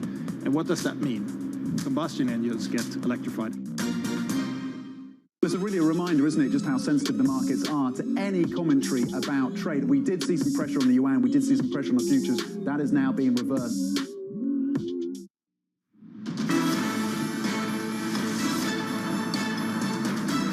We are currently waiting for President Biden to speak on the COVID variant Omicron. We're joined in the meantime by Bloomberg Balance of Power anchor David Weston. David, what can we expect President Biden to lay out when he speaks later on today? Well, that's the question. What will he lay out? He has a lot of pressure on him. As you know, Alex, governments around the world on Friday really started to close their borders. We now have a directive from the United States with respect to Southern Africa. The question is how much farther will he go? Will he talk about things like wearing masks? Obviously, he will tell us we need to get vaccinated. This is not an excuse not to get vaccinated. It's all the more important. But there's a lot of pressure on him because on the one hand, he needs to act and be seen acting decisively. At the same time, he doesn't want to shut down the economy, does he? David, he'll also have one careful eye on what is happening with Congress as well. Do you think he'll be hoping that what is happening on the ground may make his life a little easier there? Well, I'm sure he'll be hoping that, without a doubt. Whether it will is a different question. He's got relatively few legislative days in the month of December where he has to get the government refunded, he needs to get the debt ceiling raised, and of course there is that Build Back Better. I wouldn't be surprised to see the president say something about that, saying that this just underscores the need to support working families, I think is the way he will likely put it, across the country, and that's why we need to build back better. Yeah, that's such a great point that under times of strain, this is when you can actually get something done pretty much in Congress. And I wonder where Chuck Schumer is in all of this. How is he sort of pacing out in the Senate when Build Back Better is going to go through, when we're looking at the debt ceiling, when we're looking at the budget? Well, the funding of the government has a deadline of this Friday, so that's not an option. They've got to refund it, although the story is that they will have a continuing resolution that will take them at least into January. That will probably come out of the House within the next day or two, go over to the Senate. The debt ceiling is a much more contentious issue politically, although the deadline on that is not quite so clear. The Build Back Better, Chuck Schumer, as you say, has said, the majority leader, we want to get this done by Christmas. There's a lot of pressure to do that. At the same time, you have Joe Manchin in West Virginia saying, I'm in no big rush. We think we can go till next year. But going into next year starts to bring in the midterms, David. You talk about how many days the president has got left in December. How many days has he got left to kind of full stop before the shadow of the midterms basically brings everything to a halt? Really great point. As a practical matter, the conventional wisdom in the United States is that come January 1, you're into the midterms. It becomes politics at that point. Not that it isn't now, but that really becomes politics. It gets a lot more difficult in January. I'm not saying they couldn't get it done, but I think there is a lot of hydraulic pressure to try to get it done before the holiday break. Hey, David, in just about half an hour time on Balance of Power, you're going to be interviewing a CEO of Pfizer, and I'm interested in just sort of what you're hoping to get out of that. What do you think you're going to be asking? I think what all of us want to know, first of all, what do we know about this Omicron variant? What do we really know about it? And insofar as we don't know things, when will we know it? What is the research process right now they're going through? And that, of course, leads you directly into how his vaccine, the Pfizer-BioNTech vaccine, is going to work against this. What do we know? What do we need to know about how it will work? And what's the threshold at which they say, you know what, we need a new vaccine? And then the question is, how fast can we get it distributed widely? Yeah, it's really interesting. They built a template for Delta and never used it because they thought that the current variant, the current formulation actually works well enough to keep us going. So yeah, I'm really fascinated to get his take on that. I'd be also, David, fascinated to find out kind of what is happening with the therapeutics. Clearly, this is a key area, and I'm wondering kind of where he sees the priority now. Clearly, the vaccine and reformulation is a massive issue, but making sure those therapeutics work as well. I'd be interested to get your take on what you think you're going to hear there. And he's just taken up the number of doses of the therapeutics from 50 million to 80 million he can produce. One question I have is, what do we know about how those therapeutics will work against this new variant? Do we know that it's as effective there? But to come back to what you say, guys, a really important point I really hadn't focused on, the Delta and also the Beta variant, they actually already developed vaccines for. So I wonder if they could take the antibodies now that they have for people vaccinated from the Delta and the Beta and see if it works better against Omicron. So I think there are quite a few various possibilities open to Albert Bourla right now. Yeah, it'd be interesting to see how quickly they can get it done as well. Some real big opportunities here.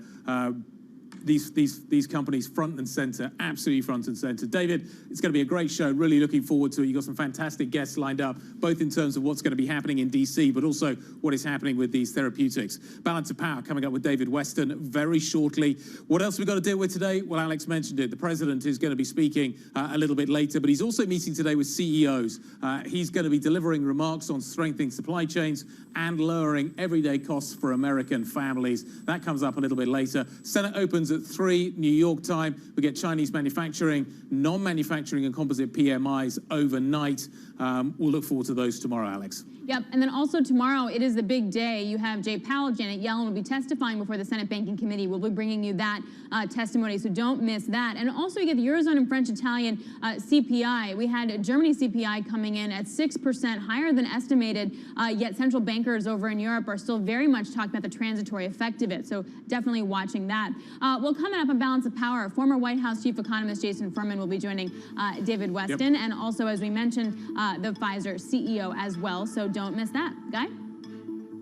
Yep, we're going to go over to Bloomberg Radio. We're going to carry on the conversation around Omicron and its impact. This is Bloomberg.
There's a pretty good chance that you use products made by Meta every single day. If you've never heard of Meta, that's because it's the new name for Facebook Inc., the parent company of Facebook, Instagram, and WhatsApp.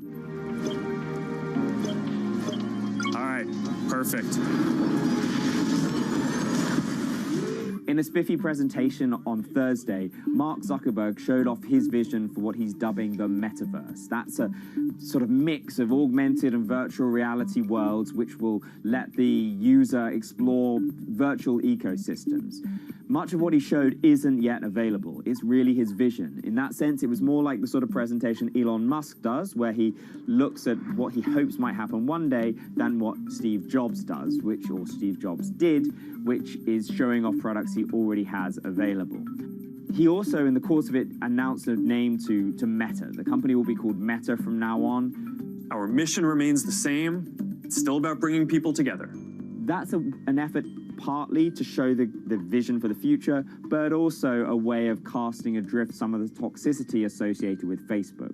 But if this new company is going to be a success, or the new company vision is going to be a success, he will still have to deal with a lot of the same challenges that Facebook has faced. Concerns about privacy, content management, those are going to be just as pertinent, if not more so, in the metaverse as they are right now on Facebook's existing apps.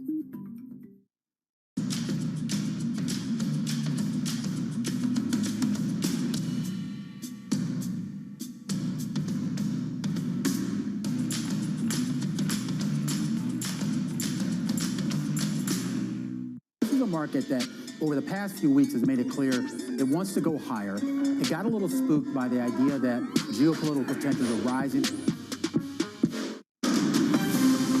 From the world of politics to the world of business, this is Balance of Power with David Weston.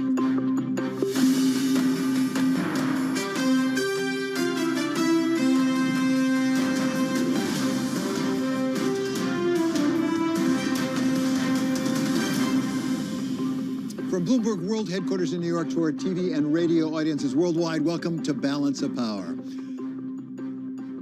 News of the Omicron variant sent markets and governments scurrying on Friday, with the United States joining other countries in imposing new travel bans. And as we wait right now for President Biden to address the issue from the White House, we turn to our Washington correspondent. He's Joe Matthew, host of Sound On weekdays on Bloomberg Radio. So we can see the podium there, Joe. We're waiting for the president. I may have to interrupt you. You'll forgive me, I hope, in advance. What do you expect to hear from President Biden a few moments from now?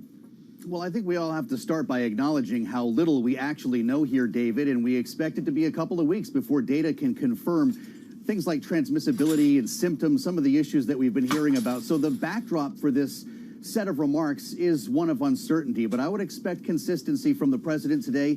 He will be joined by Dr. Fauci, who was speaking over the weekend about this in very consistent terms, what we've been hearing all along from this administration. Get vaccinated, get the booster, wear masks when directed. This is also, though, going to be an opportunity for President Biden to talk about what has already been done, some of the steps that have been taken by the administration to protect Americans. We heard, of course, about the new travel restrictions that were announced the end of last week, but the president can also remind people that those coming in from out of the country must be fully vaccinated or show a negative test within a day of getting on an airplane. He can also help make the case for that 6-point plan we talked about the beginning of September that he rolled out, David, with actual vaccine mandates for federal contractors and then as well for private companies that employ over 100 people. That's been bound up in litigation. The president could find a good case to make for that taking effect today, an OSHA rule that would kick in January. But the fact of the matter is, David, this is a president who has consistently said, yes, indeed, we're going to hear from him now. Here is President Biden right now from the White House. To be able to get together with your family and friends. And it was great to see so many families getting together this Thanksgiving after being apart last year. And we have much to be grateful for as a nation. When I was elected, I said I would always be honest with you. So today I want to take a few moments to talk about the new COVID variant, first identified last week in Southern Africa. It's called the Omnicron. It is to their credit, the scientific community in South Africa quickly notified the world of the emergence of this new variant.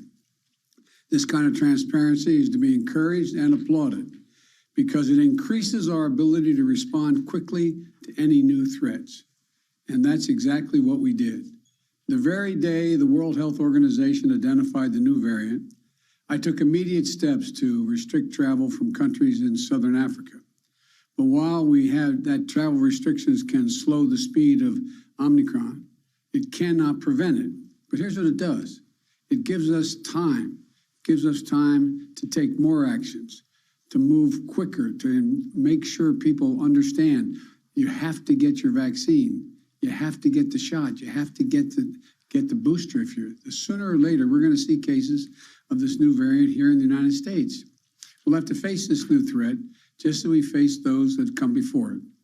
Today, there are 3 messages about the new variant that I want the American people to hear. First, this variant is a cause for concern, not a cause for panic. We have the best vaccine in the world, the best medicines, the best scientists, and we're learning more every single day. And we'll fight this variant with scientific and knowledgeable actions and speed, not chaos and confusion.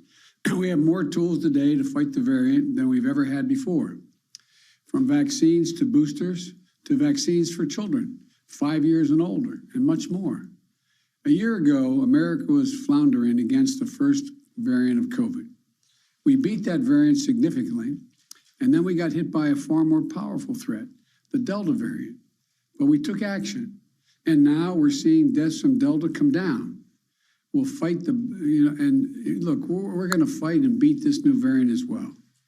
We're learning more about this new variant every single day. And as we learn more, we're going to share that information with the American people candidly and promptly. Second, the best protection, I know you're tired of hearing me say this, the best protection against this new variant or any of the variants out there, the ones we've been dealing with already, is getting fully vaccinated and getting a booster shot. Most Americans are fully vaccinated, but not yet boosted. If you're 18 years or over and got fully vaccinated before June the 1st, go get the booster shot today. They're free and they're available at 80,000 locations coast to coast. A fully vaccinated booster person is the most protected against COVID. Do not wait.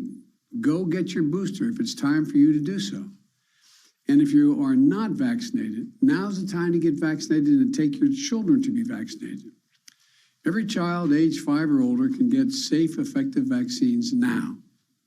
While it will be a few weeks before we know everything we need to know about how strongly the existing vaccines protect against the new variant, Dr. Fauci is with me today, or our medical team, and believe that the vaccines will continue to provide a degree of protection against severe disease. And as additional protections, please wear your mask when you're indoors, in public settings, around other people. It protects you, it protects those around you. Third, in the event, hopefully unlikely, that updated vaccinations or boosters are needed to respond to this new variant, we will accelerate their development and deployment with every available tool.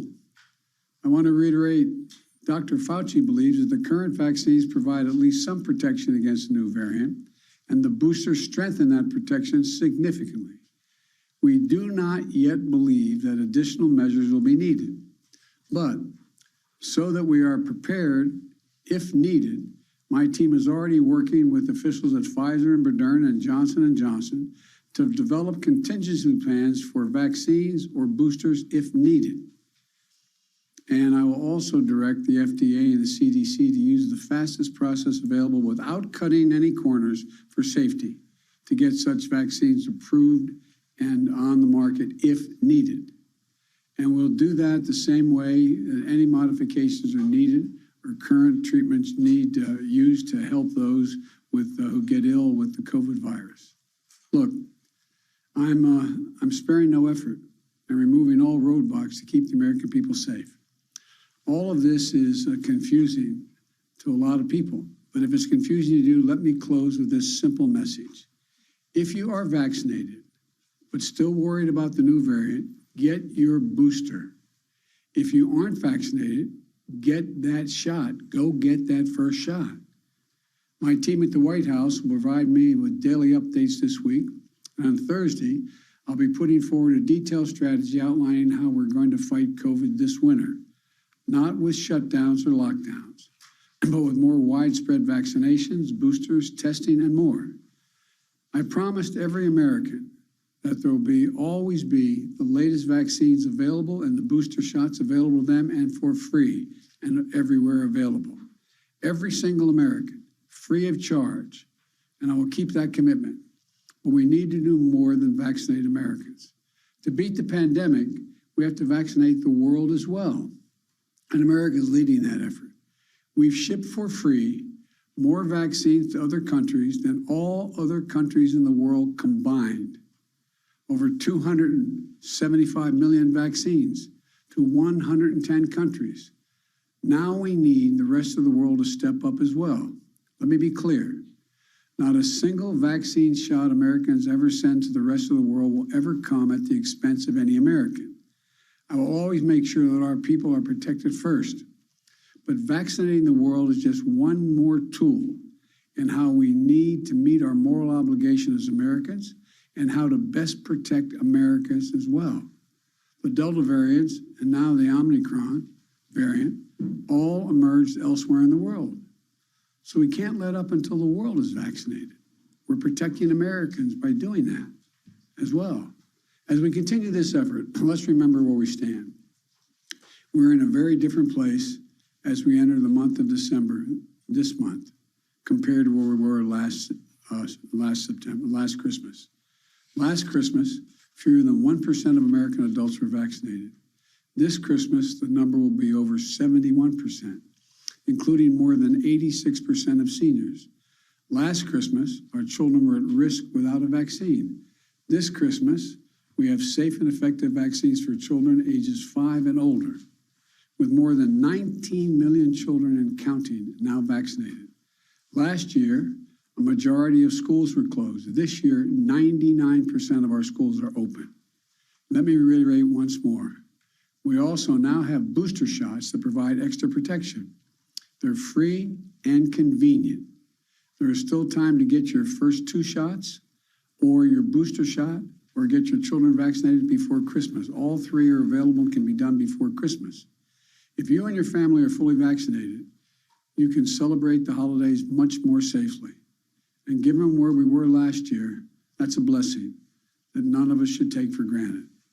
We're throwing everything we can at this virus, tracking it from every angle. And that's what we have to keep doing. That's how we reopened our country. That's how we reopen our businesses. That's how we reopen our schools. That's how, even with the pandemic, we've generated a record job creation, a record economic growth in this country. We've moved forward in the face of COVID-19. We have moved forward in the face of the Delta variant. And we have moved forward now in the face of the Omnicron variant as well. So thank you, and God bless our troops. And I hope you all have, I'll be speaking before then, but a Merry Christmas as we approach it. Questions? Should Americans be worried, sir? Let me call on Nancy at Bloomberg. Thank you so much, President Biden. Do you think that other countries will be reluctant to report variants or other strains given the travel ban that you put so quickly on South Africa? No, I don't think so. I don't think that's what's going to happen. And I want to, again, the reason for the immediate travel ban is there were a significant number of cases, unlike any other country, well, there are few around South Africa in the world. We needed time to give people an opportunity to say, get that vaccination now before it heads. It's going to move around the world. I think it's almost inevitable there will be, at some point, that strain here in the United States. But I don't think anyone's going to be reluctant to report. We have also moved to do more. For example, we've provided more vaccines, as I said, than all other countries in the world combined. And we've provided significant vaccines as well to South Africa in that region. Matter of fact, South Africa doesn't need any more vaccine. They're having trouble getting it out into people's arms, and the reluctance is there. But no, I don't think it's going to have that effect. Mr. President, let me call on Alexis. Alexis. Alex? We've got 2 Alex. Alex of Reuters. Yes, thank you so much, Mr. President. I wanted to ask if the U.S. is doing anything to screen international travels for this variant, and what is being done, if anything, internally to see if this variant has already arrived. Well, there's a lot being done. I'm going to turn to Dr. Fauci to answer the last question about what's being done. Doc? Thank you, Mr. President. We already have in place when people come into the United States, they have to be tested before they get on, and they have to show vaccination documentation. So even before Omnicron came in, we have a situation where we'll be able to test. And talking about testing, fortunately for us, the PCRs that we mostly use would pick up this very unusual variant that has a real large constellation of mutations. Fortunately for us, that the PCRs that we do pick it up. And we're following extremely closely the medical community, the COVID team. any developments as it relates to how severe it is, how quickly it mutates, how quickly it spreads, how dangerous it is, et cetera. We have more work to do in that area. And Wall Street Journal, Sabrina. Thank you, Mr. President. The UK, Europe, and a growing number of countries have confirmed cases of Omicron. Are you considering additional travel restrictions on countries where the variant has been detected? And just separately, you urged Americans to wear masks in indoor public spaces, but many states and cities, including Washington, D.C., have lifted mask mandates. So are you calling on state and local officials to reinstate mask mandates? With regard to the last question, the answer is I encourage everyone to wear a mask when they're indoors in a crowded circumstance like we are right now, and unless you're eating or speaking at a microphone. Secondly, the degree of the spread impacts on whether or not there's a need for any travel restriction, but that's not, I don't anticipate that at this point, and we'll see where that works. And so the other Alex doesn't have a heart attack. I want to call on him. Is it Mr. President, two female Alex. Yeah, no, I'm not an Alex, but I'd love to ask one question, and then the other Alex. Okay, let me ask the other Alex and then you. Sure. Mr. President, is this the new normal that Americans should expect, anticipating future potential variants? Should we expect intermittent travel restrictions and potential drops in the stock market going forward? Do you have any words of reassurance that this won't become the new normal? And then for both you and Dr. Fauci said earlier on CBS that lockdowns, shutdowns are off the table for restraining COVID going forward. You said that won't be part of your plan on Thursday. But why is that? Why are you taking that off the table? Well, to answer your first question first, the answer is I expect this not to be the new normal. I expect the new normal to be everyone ends up getting vaccinated in the booster shot, so we reduce the number of people who aren't protected to such a low degree that we're not seeing the spread of these viruses. Now, we remain to be seen exactly what the elements of this particular strain are, but if they're, as I hope, then it's not going to be fundamentally different than in the past. In terms of, what was the second part of the question? Are lockdowns off the table? Yes, for now, yes. Why is that? Well, because we're able to, if people are vaccinated and wear their mask, there's no need for the lockdown. So, my last question. Yes, going on from that question, we've got the Christmas period coming up, huge amount of travel. Would you give any thought to domestic flights requiring test or vaccine before people get on planes the same way as they do for international flights? Well, at this point, that's not been recommended. I would wait for the scientific community to give me a recommendation on that. Are travel restrictions too late to be effective, sir, given that Dr. Fauci says this new variant could already be here? You understand the point of the travel of the restriction, to give us time to get people to get protection, to be vaccinated and get the booster. That's the reason for it. Thank you all so very, very much. I appreciate it. Thank you. And I'm sure I'll see you between now and Christmas, but hope you had a good Thanksgiving. Thanks. We have been listening and watching President Biden at the White House together with Dr. Anthony Fauci appearing to address the Omicron issue that came up late last week. The president said this is a cause for concern, but not for panic. He said his team, as of now, says the best defense against this Omicron variant is, in fact, vaccination and boosters. If you haven't vaccinated, get vaccinated. If you haven't vaccinated, haven't gotten a booster, get a booster. Also suggested the wearing of masks. He said that they don't think at this point they will need to have a new version of vaccine, but in case they do, they're already working with producers such as Pfizer to make sure that they could expeditiously ramp up the production of a new vaccine if, in fact, it is required. And so that is President Biden speaking about Omicron.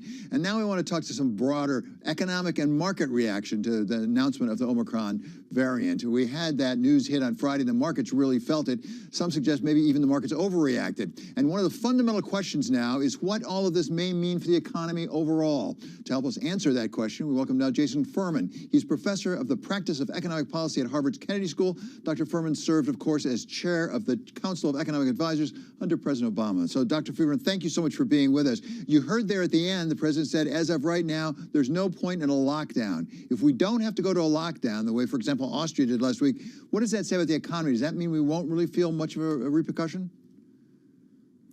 Yeah, I mean, there's a huge difference in how the United States is handling this and how Europe is. Europe is reinstating all sorts of rules, Austria just the most extreme, and the United States is just not going to. Realistically, President Biden could have gone up and announced a lockdown, and there's 50 governors in our country. I don't think any of them would have followed through on it. Now, consumer behavior may change in the face of this, but you didn't see a lot of those behavioral changes in the face of Delta. Restaurants continued to make gains even as Delta surged. I suspect the same will happen here. Of course, a big amount of uncertainty around that. Yeah, it will take us some days or even weeks to figure this all out. There's consumer reaction. What about worker reaction? Because one of the issues we've had is people reluctant to go back into the office, either because they had childcare issues or because for their own safety they didn't want to come back in. Could this exacerbate that problem and exacerbate the labor shortage we're seeing right now? Look, this certainly creates uncertainty around everything. It's not, it makes me more nervous about the outlook for labor markets over the next couple months. But, the fact is that people are going to have less and less of a choice. Unemployment insurance is no longer expanded in a way it was before. People's savings are dwindling. And so, and vaccines are really, really effective and really powerful. And we're also going to have hopefully Merck and Pfizer pills approved. So, yeah, a downside for labor markets, but I think it will likely be managed. What other possible ramifications do you see right now, or it's early going and we have to see how it plays out, from this Omicron complication, if I can put it that way? There's the good scenario where this one takes over and it's less damaging to people's health. There's the bad scenario where it takes over and it's worse for people's health. It's just so hard to integrate across all those different probabilities. Right now, it's taken a little bit of pressure off inflation. It may mean the Fed is in a little bit less of a rush to normalize. But look, on Friday, we're going to get the jobs number. My guess is that's going to be a good number for November. And, overall, the economic data is all rearview mirror, but it's all looking pretty decent in the real economy and somewhat scary on the inflation side. So, Jason, you're one of those who's expressed at least some concern about inflation in the past. Are you less concerned about inflation today than you were 1 week ago before we'd heard about this Omicron? I'm a little bit less concerned. The 5-year break-even on Friday traded down 11 basis points. The expectation of inflation, oil prices fell. But look, I think the Fed needs to normalize for any one of 3 reasons. Policy has de facto gotten looser as expected inflation has risen. We're getting closer to full employment. I don't think we're maximum employment. I don't think we're there yet, but we're a lot closer. And inflation is high and expectations are high. So I still think the Fed needs to normalize. Well, that was going to be a question. There was some suggestion before Omicron, at least, that maybe they would speed up the taper rate with respect to buying of the bonds. They had announced a rate that would take us into the middle of next year. Some people, even within the Fed, were saying maybe we need to speed that up. Do you think that that may be off the table now? They might stick closer to what they originally announced? Well, you heard one FOMC member last week, Raphael Bostic, certainly say that wasn't off the table. I don't think the taper, I don't think buying assets right now is doing anything to help any of the problems we have in our economy. If the problem is the virus, buying assets isn't helping that. So I think it'll still be very much on the table to give themselves the option to lift off. Maybe they won't want to lift off because of Omicron. Maybe they will, but they need to taper more quickly to give themselves that choice. So you, of course, are an esteemed economist. You're not a politician. At the same time, you spent some time in Washington, you know how it works here. We have a lot of other things on the platter right now in front of Congress, including a debt ceiling, including funding the government, and most important, perhaps, that Build Back Better. Does the Omicron potentially affect, particularly, I would say, the Build Back Better? Which way does it cut? Does it mean we need it more or we need it less? I think on things like the debt limit and the appropriations, I hope it clears the deck and Washington says we're not going to add extra uncertainty to all the uncertainty we already have. It shouldn't have any effect at all on Build Back Better, which is a medium and long-term agenda, but it does play into the hands of someone like a Senator Manchin who says, what's the hurry? Why don't we wait to see where we are, things turn out? So I think it could affect the politics. It doesn't affect the substantive need at all. Let me connect two things, if in fact they can be connected, that we've talked about. One is the situation with the labor shortage that we're having in various parts of the economy, people's reluctance to come back to work for whatever reason on the one hand, and Build Back Better on the other. One of the things that President Biden claims is that if we provide some of the child care and other support, it will get more people back into the workforce that have gone onto the sidelines. Is he right? As an economist, do the numbers add up? There's two separate things. There's the current labor shortage. Nothing in Build Back Better on the labor side is going to be fast enough to help with that. And then there's a long-standing chronic problem. We have a lower employment rate for prime-age workers in the United States, especially for women, than many other countries around the world. One of the reasons is the cost of childcare is so high. Preschool is less available than it is elsewhere. So if you're asking on a 5-year time horizon, does this help labor force participation, especially for women, and thus help economic growth? The answer to that is absolutely yes. If you're trying to fix our problem in the next 5 months, I don't think Build Back Better is going to be what does it. Okay, one last one on this, Jason, because you raised the cost of childcare. I have seen some say that the way Build Back Better addresses this in part will actually raise the cost of childcare because the wages will go up for childcare providers. It'll make it more difficult for some middle-class families. As an economist, is there merit to that argument? It depends a lot on the details. As I've looked them at, I think it's probably only a small increase in the price of childcare, and the flip side of that is only a small increase in the quality side of childcare. So, the main thing you're going to get is extra subsidies. I don't think anyone's going to see their childcare bills go up, 50%, 100%. Any of the scare stories floating around out there. Jason, as we go into the holiday season, the end of the year, what's going to indicate whether this recovery is continuing? The jobs numbers are the best benchmark. We get them again on Friday. I'd like to see us, consistently month after month adding more than 500,000 jobs. And then labor force participation, more people entering the workforce. Jason, always a pleasure having you. Thank you so much for waiting until after President Biden was done there. Jason Furman, professor of the practice of economic policy at Harvard's Kennedy School. Coming up, Dr. Albert Bourla. He's chairman and CEO of Pfizer on the response to the Omicron variant. This is Balance of Power on Bloomberg Television and Radio.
Esta operación definitiva para dar con la captura de este bandido la planeamos el 15 de octubre del año en curso. A las 8 de la noche en una guarnición de Bogotá nos reunimos con los oficiales de inteligencia de la policía, nos reunimos con los oficiales de planeamiento de operaciones especiales de las fuerzas militares y de la Policía Nacional, y es cuando se decide cambiar y darle otro salto a esta estrategia.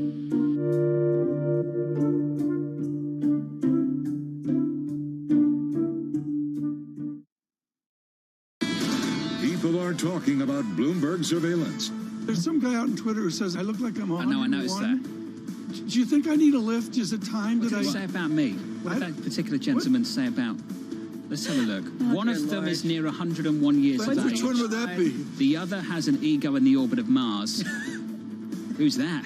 I have no idea. Mrs. Lisa, the only chance to productive conversation. It's a fairly accurate summary of this show, isn't it, Tom? The eyes, or should I do the whole thing?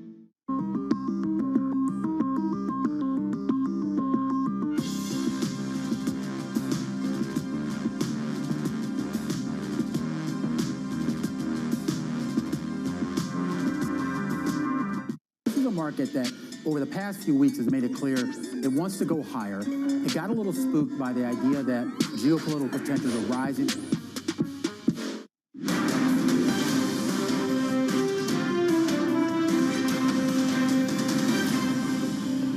I'm David Weston. Welcome to our worldwide TV and radio audience. The Omicron variant of the COVID virus sent shudders around the world last week as scientists said it had some traits that could make it more contagious or even maybe resistant to the vaccines developed to date. To sort through what we know from the mere speculation, welcome now Dr. Albert Bourla. He's chairman and CEO of Pfizer, the company that brought us the vaccine that has been working so well. So Dr. Bourla, thank you so much for being with us. First, as a scientist, really sort out what do we know and what don't we know? Because there's a lot of speculation, a lot of anecdotes circulating right now. Thank you. Happy to be here. Look, Omicron definitely has the characteristics to create us concerned for many reasons. But also, we have been preparing for a moment like that for months right now. And I feel comfortable that the playbook will work.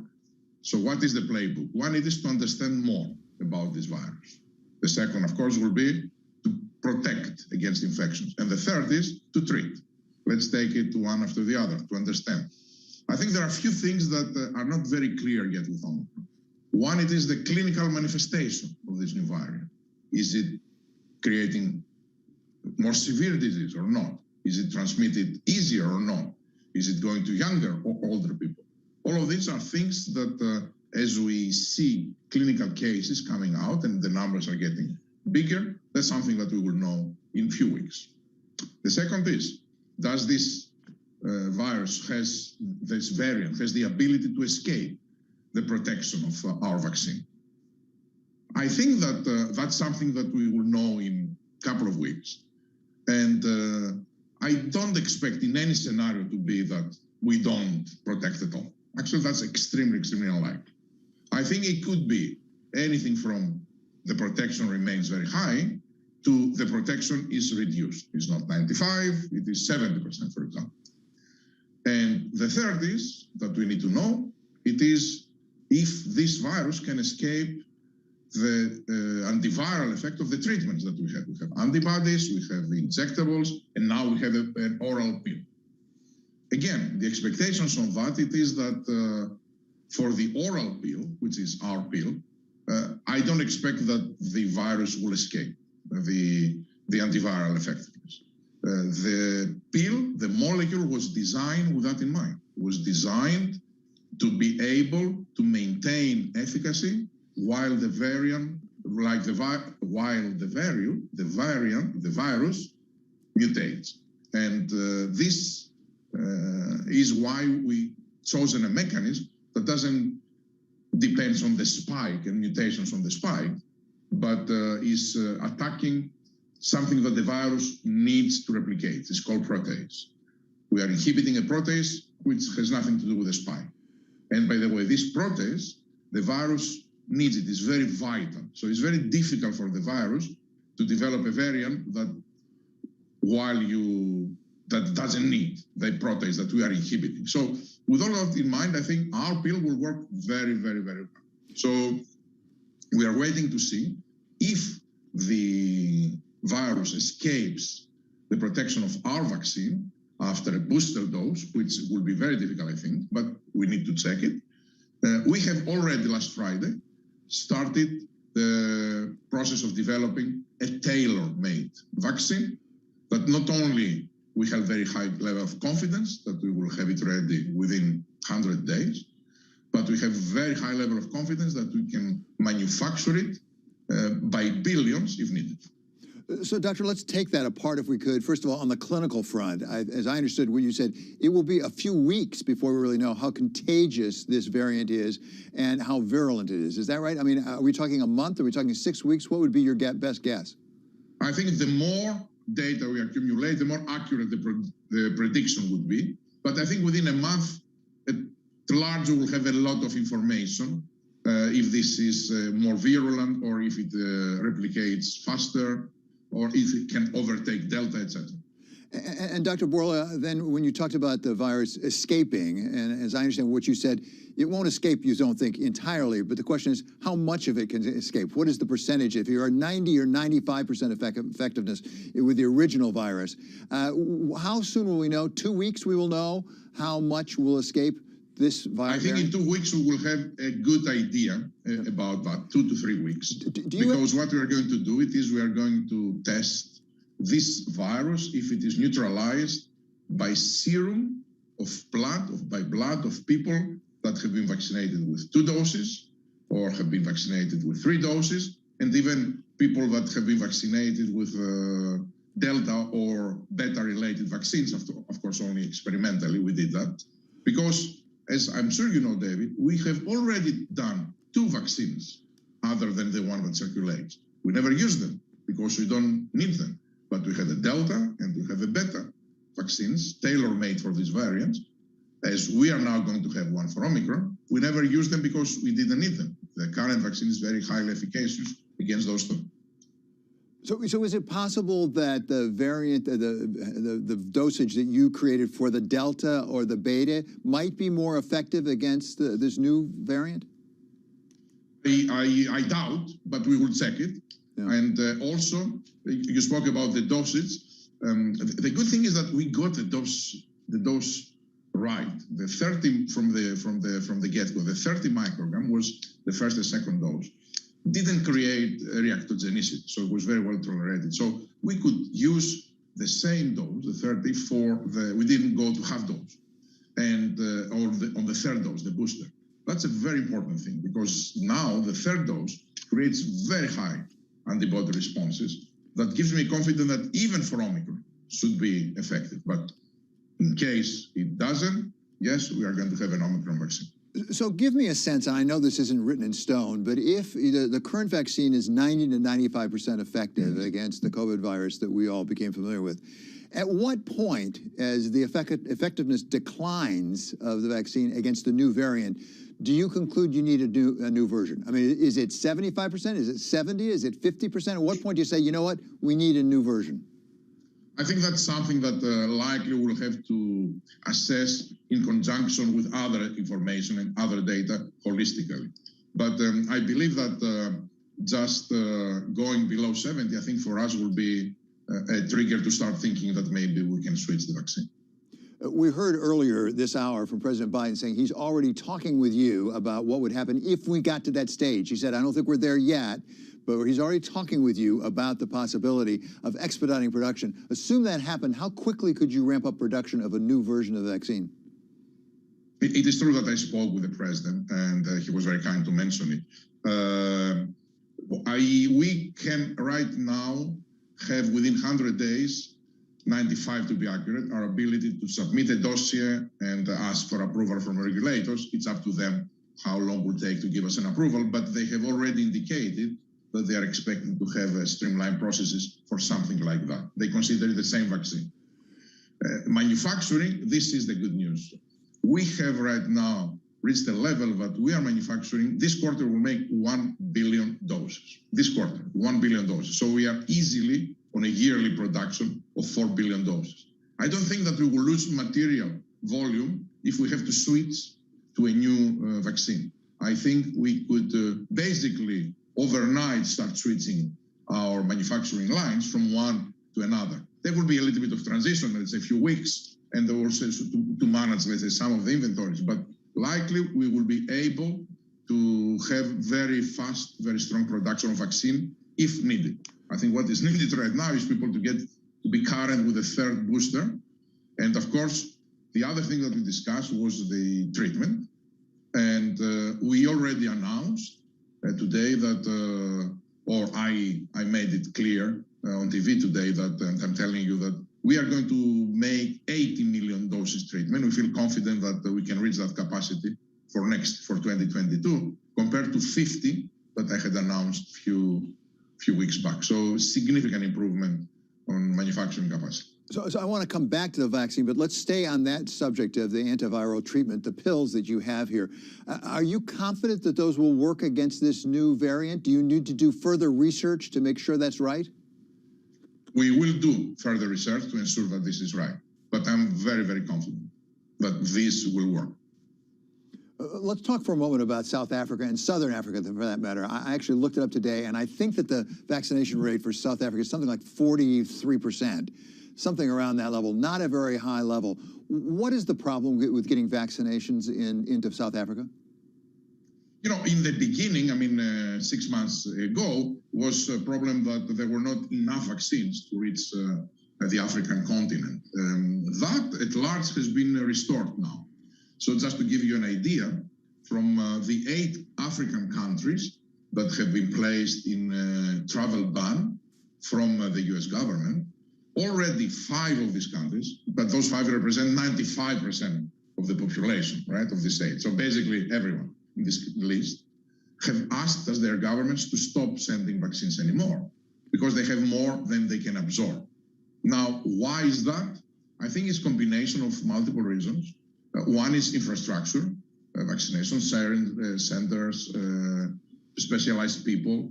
Some has to do with a little bit of the ultra cold chain, less of an issue. And then there is a lot of vaccine hesitancy also in those places. So for all these reasons, it's more logistical infrastructure.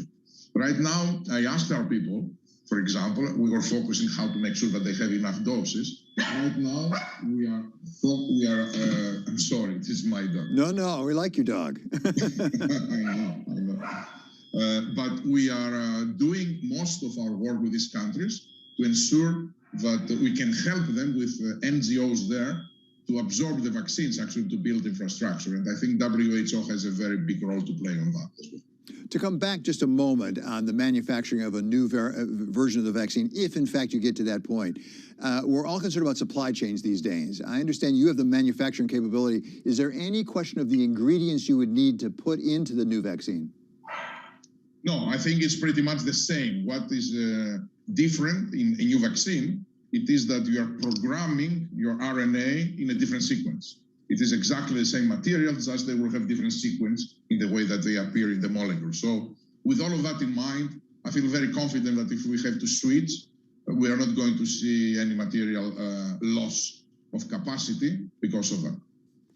And Dr. Borla, finally, we have a question actually from a viewer right now that I think bears answering. He says, as we talk about all these variants, how much is the same among the viruses and how much is different? Oh, the vast majority is the same, but those small differences they create an issue, possibly. But if you see it in the overall sequence, it's a very small part, but it is very different. But the vaccine was highly specialized, so it was taking into consideration every single, let's say, letter of the RNA. Of the RNA alphabet, and that's why the concern. But as I said, still the immune responses that we're getting with the third full dose booster, it's so high that will be. I'm optimistic that likely we'll see very good immune even with that, and we will have a new one pretty soon if it's needed. And finally, Doctor, set our expectations going forward. Should we expect a world in which we need to get shots and boosters maybe annually? And will there be sort of a long line of variants here in new versions of vaccines, for that matter, that you'll be basing on this mRNA platform? David, I had made months ago the prediction that likely we will need a booster at 6 months.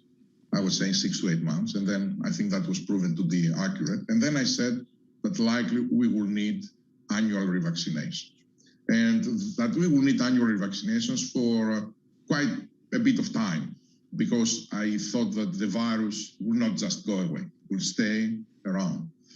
Right now, I'm way more confident that these are the right predictions. With everything I have seen, I truly believe that the variant, the virus will stay globally around for years. And also I believe that with annual revaccinations, either with the same or with tailor-made vaccines, we should be able to have very high level of protection. And that and the ability that we didn't have before of a treatment that is so effective. Keep in mind, instead of 10 people going to hospital when they get infected, only one will go. That is a game changer. So I think we have right now all the tools in our toolbox to have optimism that we will win this battle. Well, that's very encouraging. Thank you so much, Albert, for being with us today. It's Dr. Albert Bourla. He is the Pfizer chairman and CEO. And now to continue the discussion over the Omicron variant and the likely response, we welcome now Timothy Arnett of Bloomberg News. So, Timothy, thanks so much for joining us. We just had an extended conversation there with Albert Bourla. Before that, we heard from President Biden. I take it away that in fact, we don't necessarily need a new vaccine, but if we need one, maybe we can get one. That's right. I think we don't know yet. I mean, there's a lot of things that we still don't know about this variant, and we're going to be learning those in the weeks to come, and that will determine whether we all need to go and get another shot.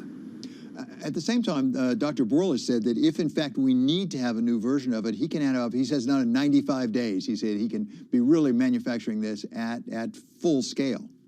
Yeah, I mean, this is the promise of the messenger RNA technology, right? That when a new variant emerges, that they can rapidly shift the composition of the vaccine, get it into production, and get it out into people's arms. This has been the pitch all along for why we use this technology for these shots. What's happened over the last week has made us focus more than we had before, perhaps not enough still, on the extent to which we don't have vaccines going into arms in some of the countries around the world. But Dr. Bourla says it's not because they didn't supply the doses. Actually, the South Africans said, stop shipping them right now. We can't deliver them. There's a problem, I guess, with delivery, Timothy. Yeah, it sounds that way. I mean, I think there's problems with vaccines globally on a number of levels. I think getting them out to the people who need them is one, producing them is one. There are those who say that there are issues with intellectual property that need to be cleared up. So there are definitely things that are preventing us from getting as many shots out as we could. And finally, Timothy, what about this oral treatment, the antiviral that Pfizer is now manufacturing? They're going to have 80 million doses or so. He said he's pretty confident it will work against the new variant, even though they haven't tested it yet. Yeah, it's because it attacks a different mechanism. It's not attacking the spike protein. So changes in the spike protein are not going to affect how the pill works. Okay, thank you so much. Really great to have you with us. That's our colleague Timothy Arnett of Bloomberg News. And Bloomberg will have special coverage of the latest variant coming up at 4:30 p.m. Eastern Time today. Coming up, Bloomberg Editor-in-Chief Emeritus Matthew Winkler looks into the bond market and what it's really telling us about inflation. This is Balance of Power on Bloomberg Television and Radio.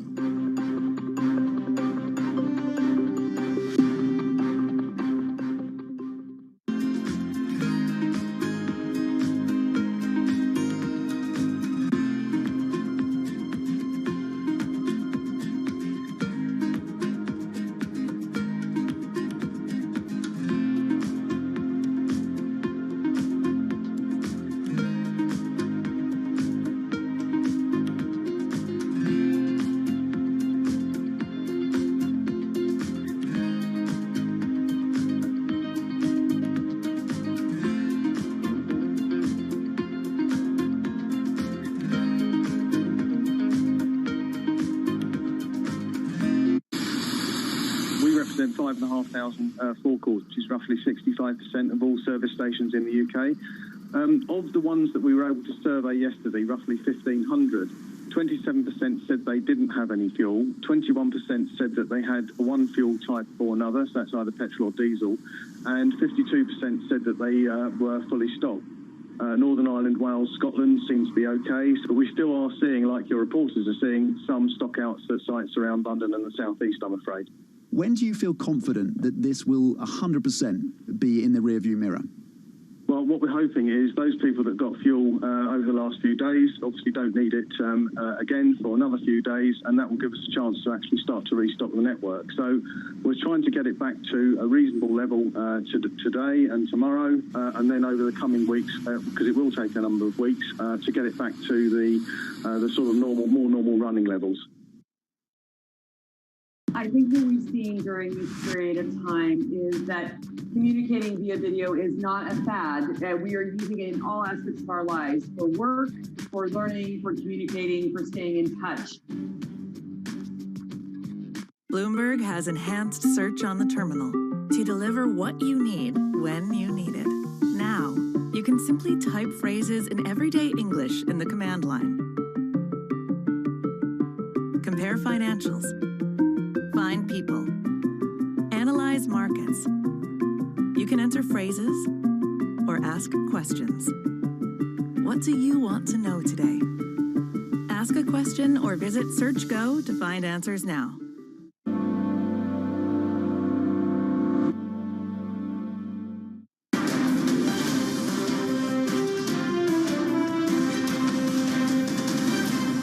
This is Balance of Power on Bloomberg Television and Radio. I'm David Weston. Inflation, transitory or something longer lasting? It's the debate raging for weeks now and is sure to be the subject of much of Secretary Yellen's and Chair Powell's testimony on Capitol Hill tomorrow and Wednesday. Our editor-in-chief emeritus, Matt Winkler, has taken a look at what the markets are telling us about the long-term prospects for inflation, and he is here now with his results. So, Matt, great to have you back as always. So what are the markets saying? Market's saying it's transitory, in a word, but there's a lot more to it. We're talking about $29 trillion of Treasury obligations, short and long term, going all the way out to 30 years as far as the comparison is concerned. And what it shows is inflation peaking sometime in the next 2 years, and then we're back to trend, 21st century trend, if you like, not even a percentage point above, where it's been, 2.2%. And, that is very emphatic. It's not at all like what we saw in the 70s. There's no sense of runaway inflation. And even if you look at what's happened recently, commodity prices are way down from their highs this year. If you look at the containers that are sitting at the ports, they're down more than 30% in the past 3 weeks. If you look at shipping costs, they're down 25% in the past 3 weeks. So there are lots of things that point to what investors, and investors, remember, are not ideological. Investors simply look for relative value, and the relative value, by the way, is that right now as we speak, the benchmark 10-year Treasury is 70 basis points less than it was when unemployment declined to 4.6% in 2017. Think about that. Fascinating. So let's look at some of the weather vanes in the bond market, because you go through it in your piece here with Shinpei, who works with you on all these things, some charts. What are the various indicators, and are they all pointing in the same direction when it comes to the bond market? Yeah, more or less. Look, what we did was take a look at the most important indicator, if you like, is TIPS, or Treasury Inflation Protection Securities, created in the last decade of the 20th century when everybody really was concerned about inflation and how to deal with it. And so TIPS are now more than $1 trillion. And when you look at TIPS, the most important thing that you need to know is what's the break-even rate. And the break-even rate, when we look at TIPS in the context of the rest of the Treasury market, is, very low compared to where it's been historically. It's lower than it was, for example, earlier in this century, the period from, say, 05 to 09. And what is that telling us? It's telling us that investors, even those who are buying TIPS, are not buying TIPS with the fervor that you would expect them to if inflation was runaway. How do we know that?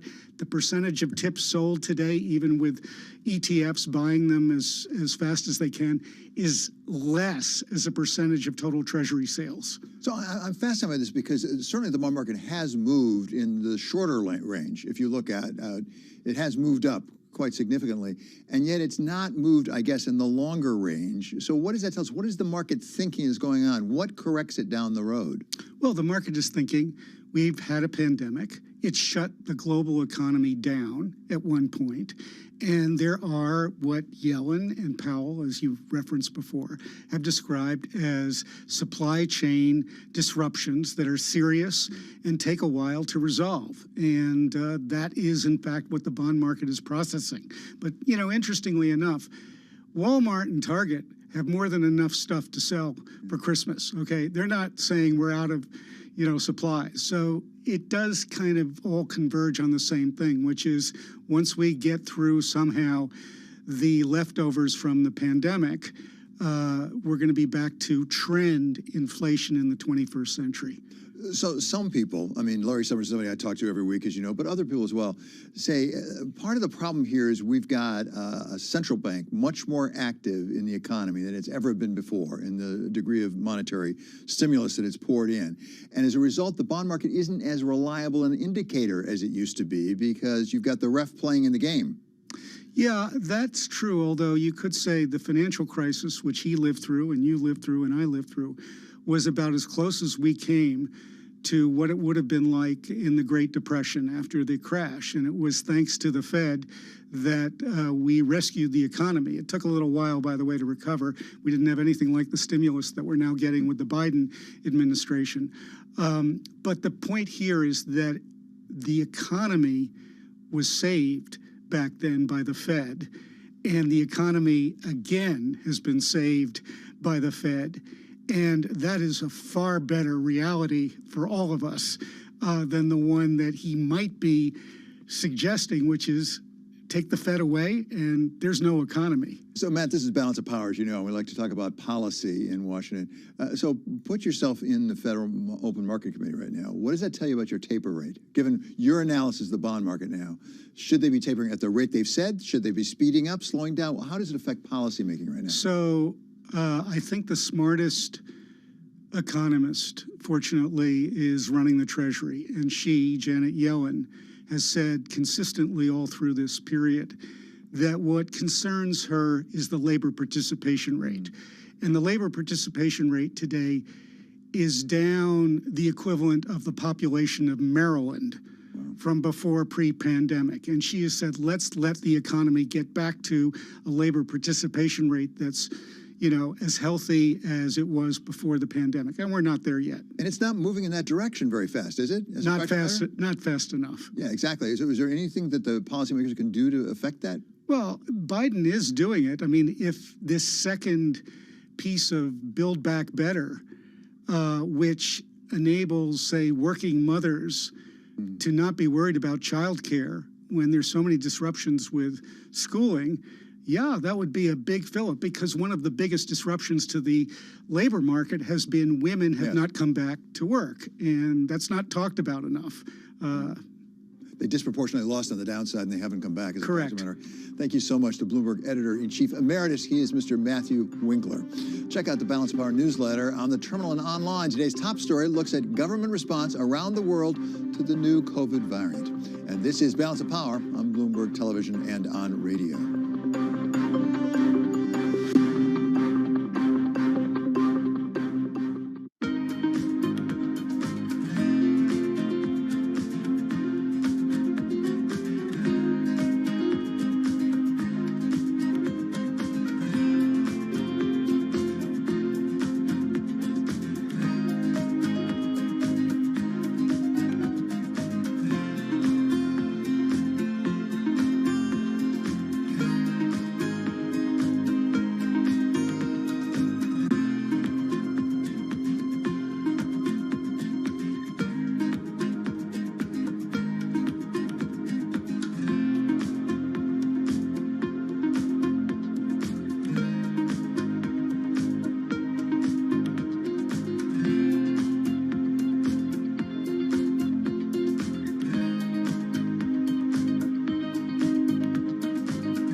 How does an extra $1 trillion in spending not increase inflation?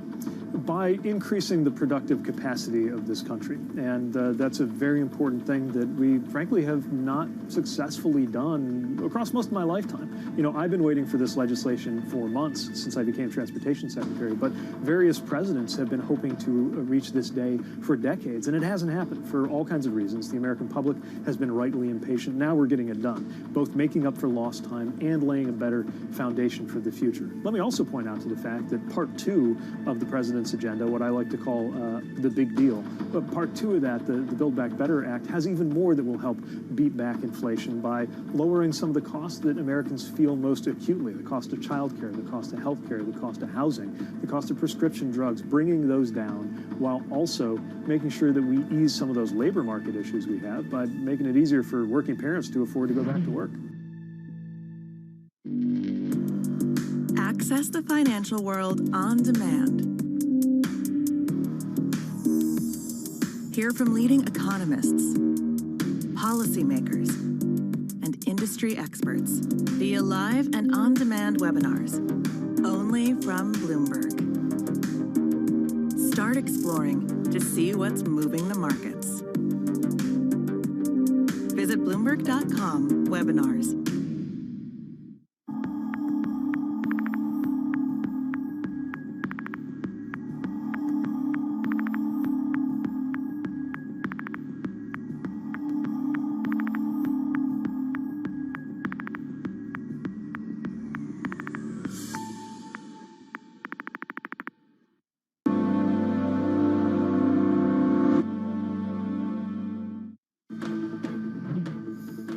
I'm Mark Crumpton with Bloomberg's First Word News. Congressman Tom Suozzi says he's running for the Democratic nomination for New York governor, joining the field seeking to challenge incumbent governor Kathy Hochul. Suozzi has represented Long Island and parts of Queens since 2017. He's leading a drive in Congress by a group of lawmakers from New York and other high-tax states to raise the $10,000 cap on state and local tax deductions, known as SALT, as part of legislation to enact President Biden's economic agenda. New York City issued a new mask advisory today, strongly recommending people wear masks in all indoor locations, regardless of vaccination. The health advisory stops short of a mandate, but signifies officials' trepidation of a new COVID-19 wave as the Omnicron variant spreads around the world, and New York sees an increase in post-Thanksgiving COVID cases. The city says so far there are no confirmed cases of the variant. BioNTech, Moderna, and Johnson & Johnson are working to adapt their COVID-19 vaccines to address the Omnicron variant. The German partner of Pfizer is saying it could have a new version ready within 100 days if necessary. BioNTech says that it started development in order to move as quickly as possible. Sweden's Social Democrat leader narrowly won a vote in parliament, re-electing her as prime minister. The move eases the political turmoil following her resignation. Magdalena Andersson will form a one-party government after her candidacy passed today by a 2-vote margin. Andersson became Sweden's first female prime minister last week. She resigned the same day when her junior partner in government quit following a defeat in parliament over the budget.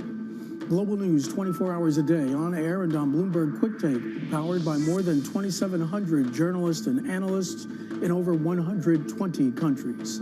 I'm Mark Crumpton. This is Bloomberg.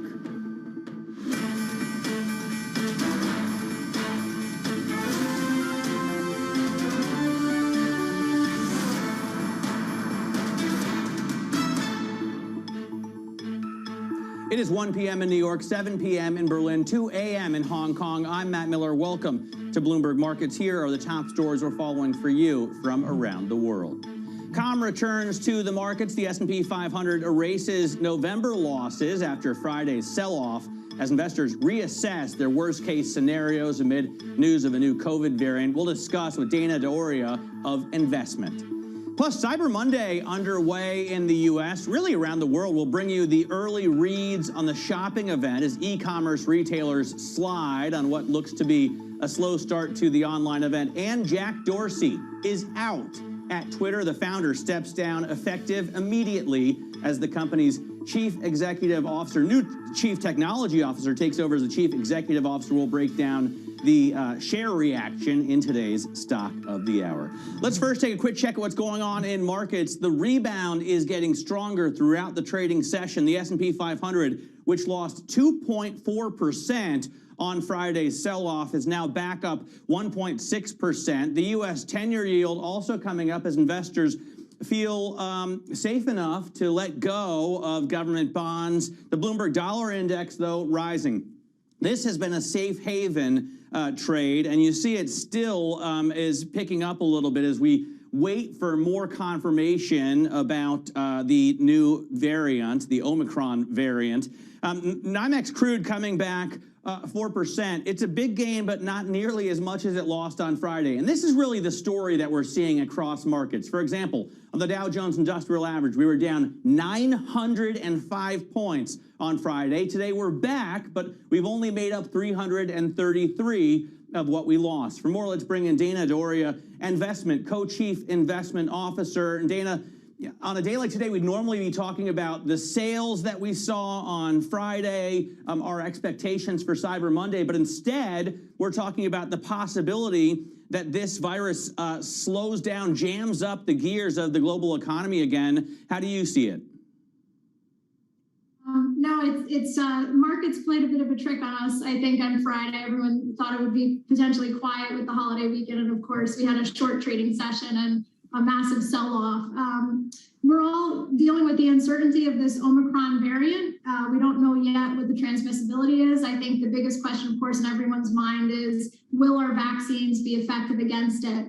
So it's certainly going to roil markets. I think it's going to make a big difference in terms of which way you're leaning from a sector perspective. It really adds uncertainty to markets at a time, too, that we know tapering is going to be starting as well. You know, initially I was thinking, Dana, this gives investors a chance to really take a position. If you have a view, you can put your money down now. Is it wiser, though, to try and stay away from the risk, to try and get away from things that may be affected one way or the other from COVID, for example, the retail sector? That's a great question. And I think, you know, it's obviously something where it's very difficult to predict. And if you're trying to say, okay, I want to go in with a reflation trade, I want to move towards cyclicals, I think rates are going to be rising next year. We know the market's priced in something like 3 or more rate increases at this point. You may be taking a step back at this point and saying, well, hey, wait a minute. You know, there's still uncertainty. We had the Delta variant. Now we have the Omicron variant. What's the next variant? I think it does behoove investors to kind of stay back and not put their chips too much on one expectation or another in this market. What's your view on inflation? Today I'm back in Berlin today after having spent the month in the U.S. Today I saw a headline cross my terminal. German inflation is at 6% as well. Just about where we are in the U.S. in terms of CPI. So it's a global, or at least it's a Western phenomenon. Is it transitory? I think we're past the point where we could call this transitory. I mean, certainly I think the price increases are obviously here to stay. Inflation itself, just because when you go year over year at some point, the increases now won't reflect anymore because you're going against a higher number the year before. So in that respect, we might see the number decrease a bit. But these price increases are here to stay. I think we're going to have still supply chain issues. We're seeing now, too, if this variant hits us, it's going to hurt service sector, right? It's going to hurt people going out to restaurants, traveling. It's not so much going to affect demand for goods. And we still have supply chain issues. We still have ports that are clogged up. So it actually could cause even more inflationary problems, ironically. What sectors do you like here? Given what we've just discussed, if I had fresh money to put into the market, Dana, where should I put it?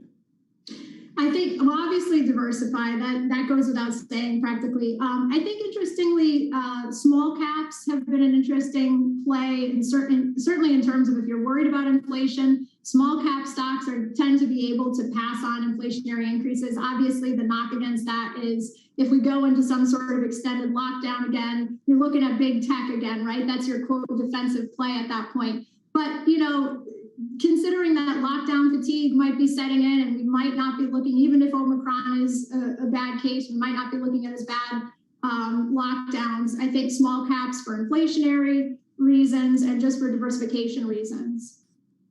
And certainly as I was international running through the diversification. Pardon me. Well, that's interesting. International, especially European stocks, look like they're at an even bigger discount to U.S. stocks than normal. But every time I talk to somebody about whether it's a good move, they always say Europe has perpetually suboptimal growth. I know, I hear you on that. The problem is in a market like this, and especially when you have this big uncertainty around COVID, you don't really know where it's going to hit the most. You want to diversify. If you stay in the U.S., you're at 50% of productive capacity, right? You're ignoring kind of 50% of the globe. I think you want to be diversified internationally. The dollar is very strong. Other central banks are stiff-arming a rate increase even more than we are. I think it behooves you to internationally diversify. Why is the dollar so strong? Dana, as I prepare to move back to the U.S. and transfer what few assets I have from euros to dollar, it's killing me here at 112, and I see continued strength today. I thought we were risk on. Yeah. No, it's been a bit of a conundrum this year with all the fiscal stimulus that we've had. But again, you've got central banks, other central banks, Europe saying, no, we're not doing a rate increase. So even more concerned maybe about inflation than we are, even less likely to increase rates. We do have rate increases priced in already for next year in the U.S. We'll see how the tapering goes. We may see an acceleration on that, obviously notwithstanding what happened on Friday. We did have Fed Chair Powell renominated, and dovish as he's been, he's not as dovish as the alternative would have been. So, I think that's where that dollar strength is kind of coming from. Dana, thanks so much for joining us. Been great talking to you. Dana Dioria, their co-chief investment officer, talking to us about this bounce back on a Monday. Now let's get to something that caught my eye in the U.S. Retail foot traffic rose by almost 31% last week from a year earlier. That according to a Bloomberg analysis of data collected by SafeGraph.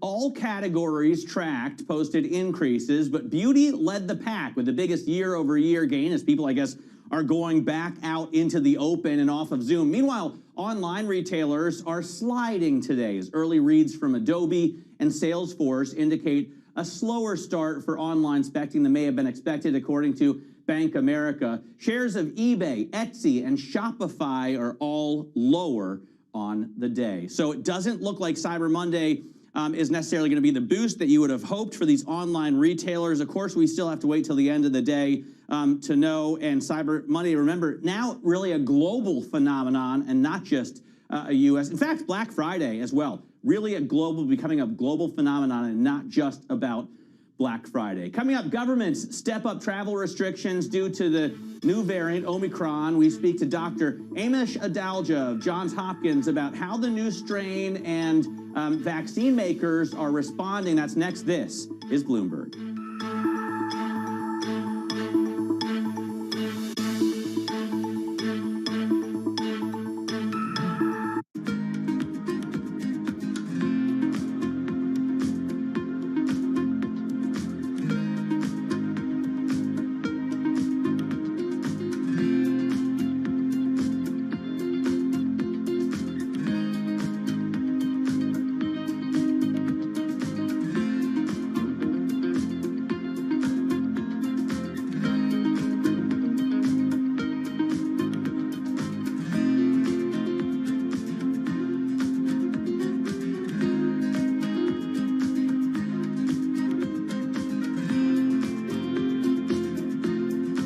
Reducing global warming continues to be an uphill battle in the fight against climate change.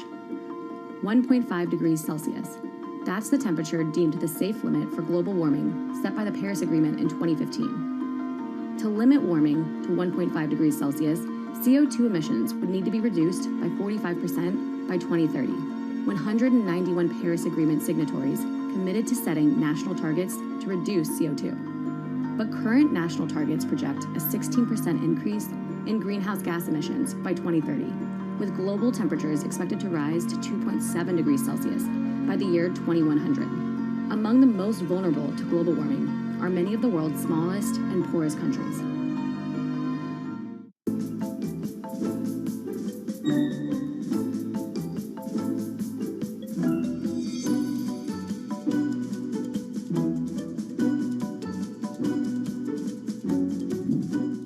young woman that's watching this wants to be the next Diane von Furstenberg, what would you recommend? Be as true to yourself as you possibly can. The more you could be you, the happier you will be.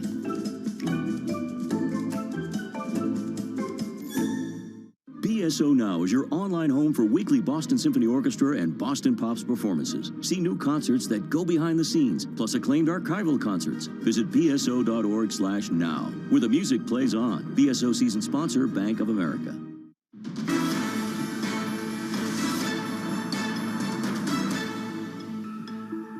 This is Bloomberg Markets. I'm Matt Miller. The doctor who alerted government scientists to the Omicron variant said people infected are showing milder symptoms than those who caught Delta. Still, governments across the world are watching carefully and reacting.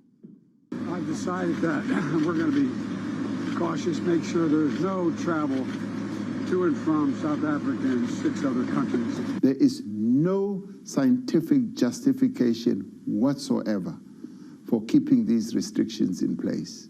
I'm aware that the restrictions are stricter compared to other countries, but we must be as cautious as possible about an unknown risk.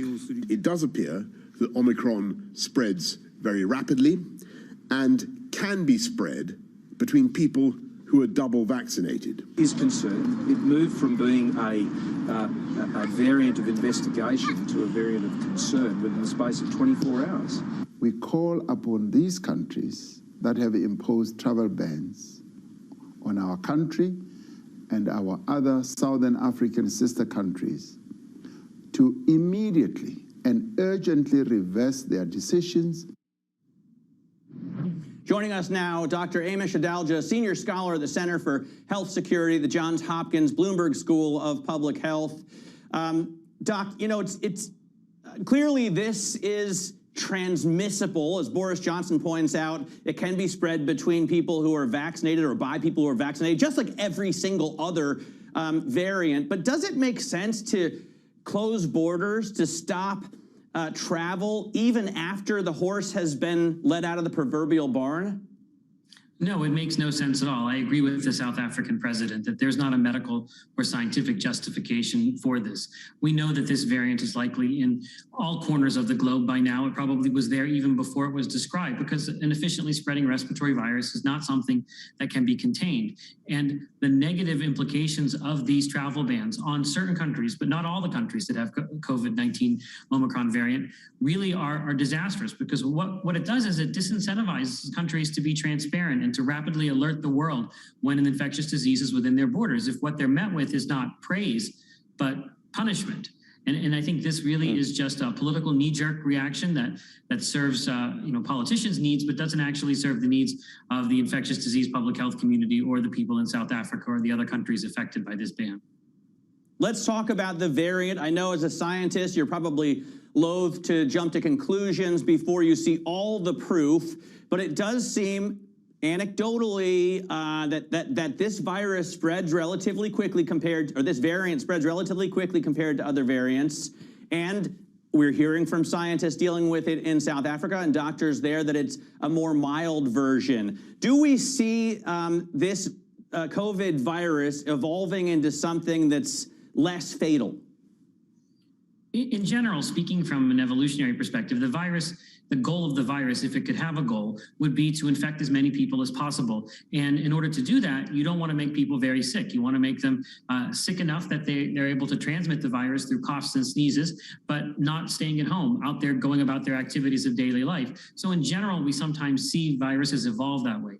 It's too early to say anything about the Omicron variant, because these early cases we're hearing about in South Africa happen to be occurring in younger people, and they tend to be spared from severe disease to begin with. So that might not necessarily be something we can extrapolate to the general experience with it. But I do suspect it's probably not going to be any more virulent than other versions of the virus. It's unclear whether it's more transmissible. There may be some idiosyncrasies of South Africa where they had low cases, low vaccination rates, and less Delta around to compete with it that allowed it to rise so quickly. So this is the important question to answer, and it's going to take a little bit of time.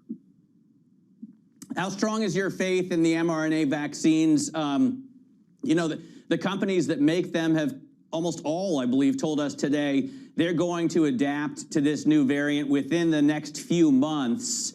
Nonetheless, you've got a skeptical population, at least in part, that doesn't want to take booster shot after booster shot after booster shot to deal with it. The mRNA vaccines are going to be excellent solutions. Not only are they likely to already be protecting against serious disease from the Omicron variant, they can easily be adapted if we cross a threshold where we need to update them. And they can do that probably within 100 days from what we're hearing from Moderna and Pfizer. And I think that really is game changing. However, as you said, if people don't want to take the vaccine, if people actively shun this great piece of technology that improves their lives, it's going to be very difficult. Indeed, it's not surprising to me that this variant was discovered in a place where vaccination rates are 25%. That's what allows the virus to continue to evolve and continue to infect people. So the solution to COVID-19 has always been in our hands. It's just that we can't get enough of the population to want to have it. There are parts of the world where they have access to the vaccines. Even in South Africa, there is vaccine hesitancy. And that's really what's prolonged this pandemic and made it much worse than it ever needed to be. Is there any other solution? You know, as I traveled back to Berlin from the U.S. this weekend, I looked at the map on the Bloomberg terminal and saw that I'm coming into basically the eye of the storm, as it were. At least in the Western world, I'm back in the place where new cases are at the worst level. Are lockdowns going to be able to curb these issues? Are travel bans going to even help at all? I don't suspect they will, and I think that the lockdowns are going to be met with a lot of resistance because I think it's really not the best choice of policy this late into the pandemic when we have tools like rapid diagnostic tests and vaccines and monoclonal antibodies and antivirals that are on the cusp of being approved, to go back to these blunt tools that have so many negative consequences outside of the pandemic that I think that these are, again, tools that politicians tend to use that are sort of the last resort, that don't really make sense and have a lot of other impacts that aren't really thought of because politicians act on the short range when there's bigger long range problems that these types of policies contain. I think the issue is we have to get more people vaccinated because that's what keeps this virus from inundating hospitals. Our goal has never been to eradicate or eliminate it. We're never going to get cases to zero.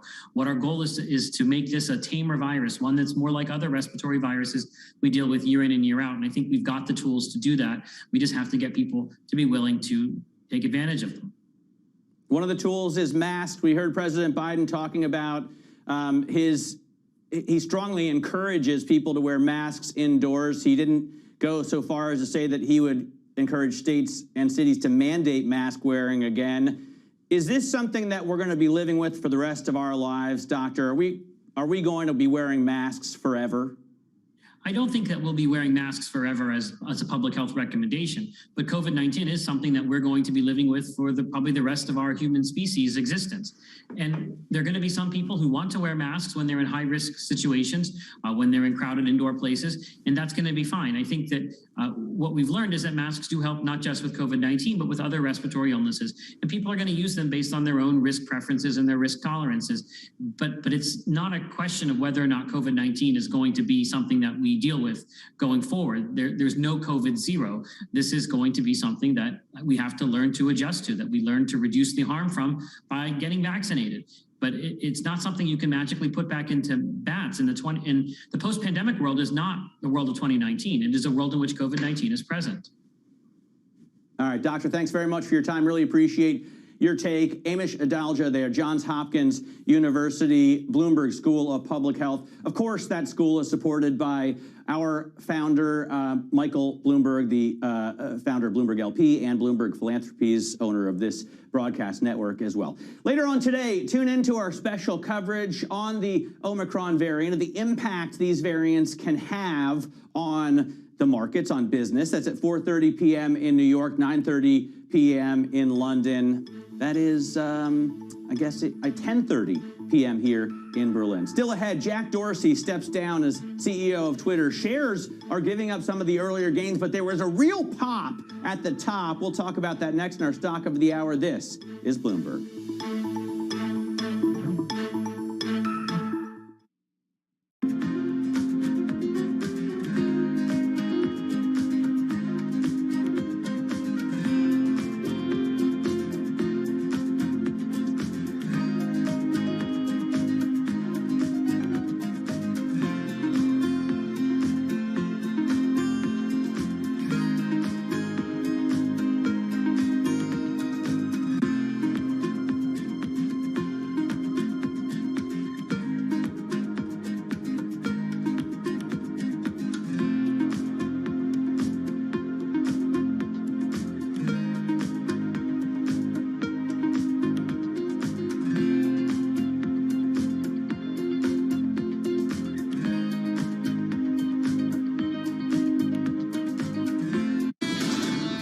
talking about Bloomberg surveillance. There's some guy out on Twitter who says I look like I'm 101. I know, I noticed that. Do you think I need a lift? Is it time What that did he say about me? What did that particular gentleman say about... Let's have a look. One of them is near 101 years of age. Which one would that be? The other has an ego in the orbit of Mars. Who's that? I have no idea. Mrs. Lisa, the only chance to productive conversation. It's a fairly accurate summary of this show, isn't it, Tom? The eyes, or should I do the whole thing?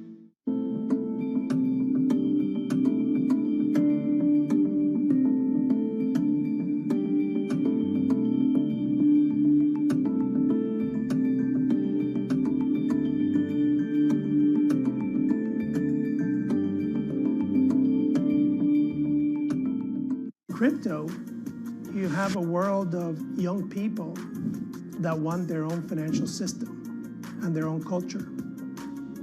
And it is very powerful, and I'm a big believer in it.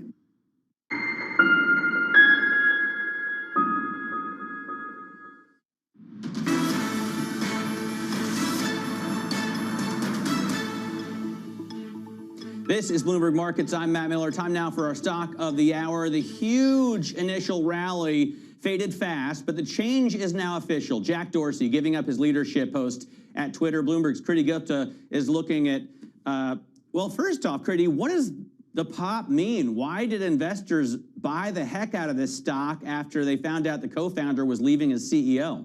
Way to throw a curveball at me. Yeah, I don't know. It's anyone's guess, but you can see that it's really the rally that's faded after. So at the end of the day, whatever the pop was, it didn't actually seem to be making a long-term impact. What's important to keep in mind, though, is that Jack Dorsey had a lot on his plate. He was the CEO of Twitter. He was the CEO of Square as well. He's also doing some philanthropy work on the side. Most investors expected him to leave Square behind and just focus on Twitter. He is doing the exact opposite, and you can really see why on the chart on your screen. Essentially, look at Square's performance in yellow since Jack Dorsey's term. It has skyrocketed over 2,200% of a rally, 25% for Twitter. And if you actually look at the fundamentals behind it, a lot of that has to do with cryptocurrencies, developing this payments network. And with Jack Dorsey in particular, who has that interest, you can see Square in particular has actually outperformed Twitter. Not only does he have that emotional interest or that other interest, he actually has a stake, a much larger stake in Square than he does in Twitter as well. How, you know, I was looking at the market caps today. How does Twitter compare to its social media peers in the COVID era? Well, it is falling behind, Matt, not doing as well as Pinterest, as well as Snap, as well as Facebook, and a lot of that has to do with monetization in particular.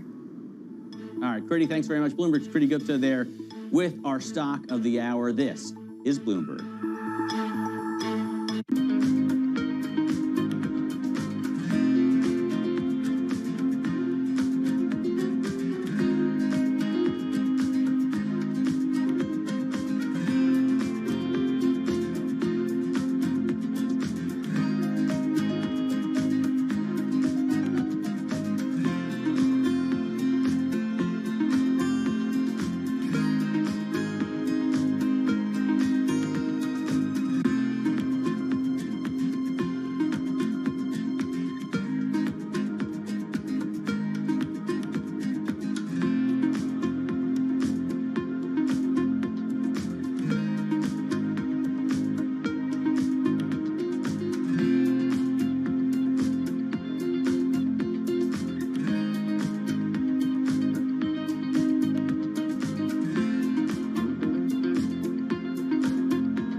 对我们军方来讲的话，我只跟委员报告，是我从军以来40多年以来看到真的是最严峻的时候。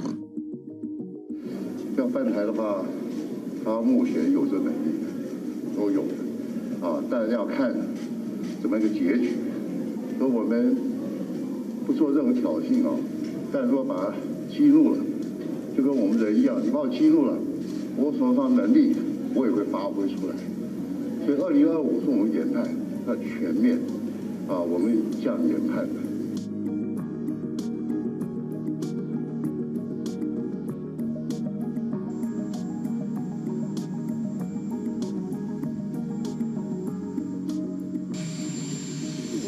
I've spoken with Xi about Taiwan. We agree we'll abide by the Taiwan agreement. That's where we are. And we made it clear that I don't think he should be doing anything other than abiding by the agreement.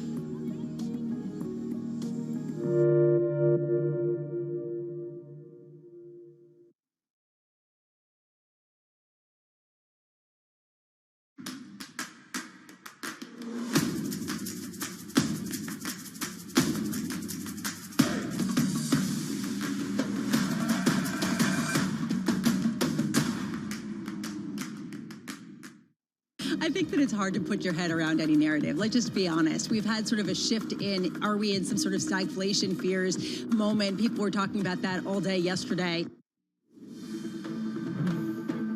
I'm Mark Crumpton with Bloomberg's First Word News. President Biden says the United States will accelerate development of new vaccines or boosters to protect against the new Omnicron variant of COVID-19. But so far, officials don't believe additional measures will be needed. I'll be putting forward a detailed strategy outlining how we're going to fight COVID this winter, not with shutdowns or lockdowns, but with more widespread vaccinations, boosters, testing, and more. The World Health Organization says the Omicron variant could fuel a fresh surge in infections with severe consequences. Many countries have banned travel from southern Africa, where the variant was first detected, and some countries, such as the UK and Israel, have increased restrictions on other travelers as well. Russia says it's making preparations for a conversation between President Putin and President Biden, their first since tensions erupted over a big Russian military buildup near Ukraine. There's no agreement yet on timing, though the Kremlin is hoping for a call before the end of the year. Meantime, U.S. Secretary of State Antony Blinken may meet his Russian counterpart, Sergei Lavrov, in Stockholm this week at a meeting of the Organization for Security and Cooperation in Europe. It's the latest attempt by the U.S. and Iran to revive that 2015 nuclear agreement. The seventh round of indirect talks began in Vienna today. It's the first meeting since Iran elected its new president, conservative cleric Ibrahim Raisi. Iran has dramatically increased its stockpile of highly enriched nuclear fuel despite crushing sanctions, and a bitter stalemate has become more entrenched. Global news 24 hours a day, on air and on Bloomberg Quick Take, powered by more than 2,700 journalists and analysts in over 120 countries. I'm Mark Crumpton. This is Bloomberg.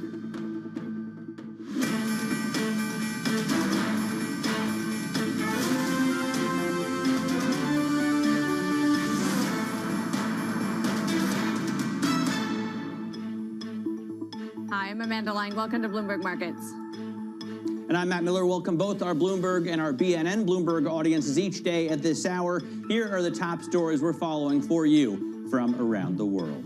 It's the biggest shopping spree of the year as consumers add to their carts this Cyber Monday after waiting in line for hours on Black Friday. We'll discuss whether the retail rampage packed as much of a punch as it did last year. Plus, shoppers in Southern California were in the dark on Friday after utilities cut power to avert wildfires. We'll speak to the CEO of Edison to discuss the red flag risks that led to that decision. And with people struggling through the airports this holiday weekend, some are trying to or find a much easier way to travel. We'll speak to FlexJet COO Megan Wolf on the demand for private jets and the impact of the Omicron variant. All that and more coming up. Amanda? And Matt, we are, of course, continuing to watch a bounce back happening here. It is led by the names that took us lower on Friday. No surprise. So the groups like tech and consumer discretionary are in the driver's seat. We're still seeing financials, although positive on the S&P 500, as the weakest of the players. And that's interesting, of course, because we've seen financials kind of pricing in a change in thinking about when a rate hike might happen. Their net interest margins, of course, do better when we see it coming sooner. You can see our 10-year is moving a little bit, but not a lot. We've got it still holding around that 1.5 level where it has stubbornly been for some time now.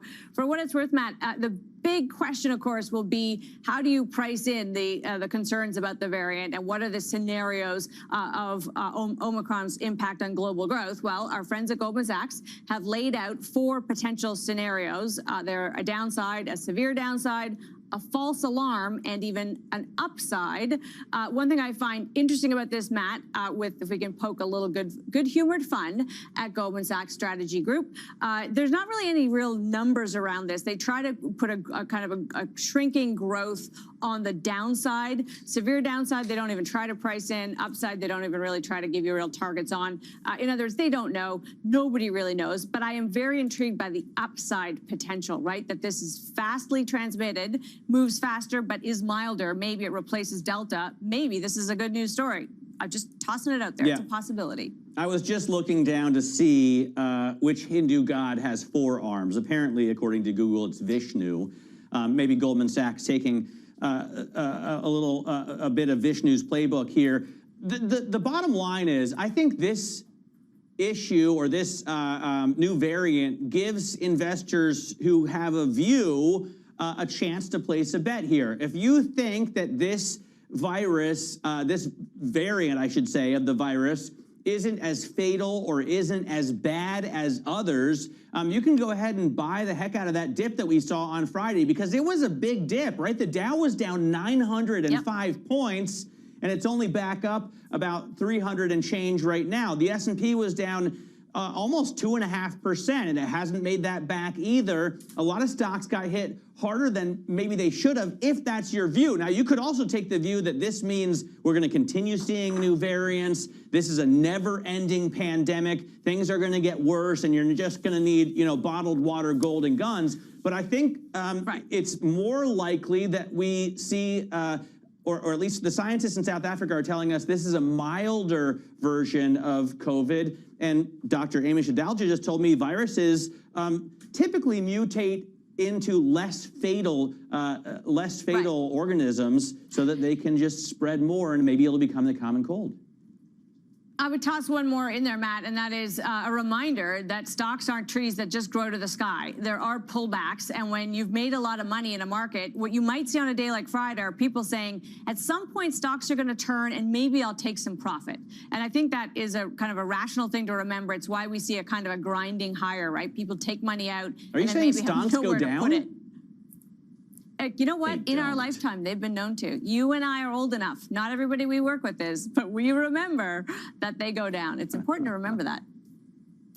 We're, of course, going to watch some... the longer view, though... Yeah. If you take the longest view, then they never do, right? At least not in the history of the S&P 500. That's right. But in the long view, you're dead. Okay, right. Well, let's go to some of the economic data that will help drive some of what stocks do. Early indicators do point to lower than expected digital sales today. We're calling it Cyber Monday.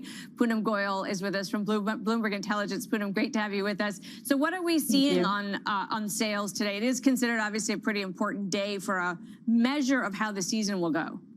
Yeah, absolutely. So we've been looking at all the sales, and we're seeing relatively the same amount of sales or even lower sales and higher minimums on that free shipping offer. So all in all, I'd say same to lower promotions. And that's a function of the inventory levels that we've been seeing all year, where there are supply chain shortages causing retailers to take a more optimistic approach on how they can get full price sales and better sell-throughs with higher margins. Are you concerned that we're going to see earnings really hit by the Omicron variant, or do you think that it came, the concern came late enough that, I was out there on Black Friday, and it's not going to affect Cyber Monday. So are we going to still see numbers that are not affected by that concern?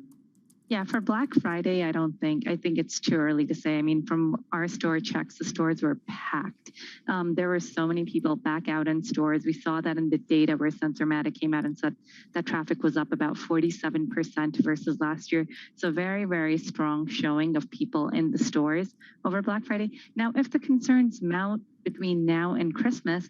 Could you see store traffic trail off of it? Sure, but it just depends to what extent people start to fear the virus and, who's vaccinated, who's not. Last year, most people were not vaccinated. And this year, there are many people that are, so they're probably more okay going out to stores.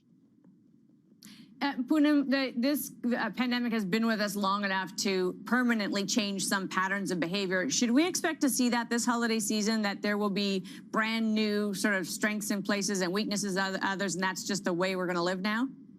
Yeah, I think if you look on a year-over-year basis, you're going to see stronger in-store sales. But if you look against 2019, the one thing we've learned from the pandemic is that people are shopping online. Even though Black Friday's numbers were slightly below what Adobe had expected, overall, if you look at the season, they were actually pretty strong because people were shopping earlier this year. So I think online shopping is here to stay. That's where people want to shop. That's how they want to shop. It's more convenient and it's easier.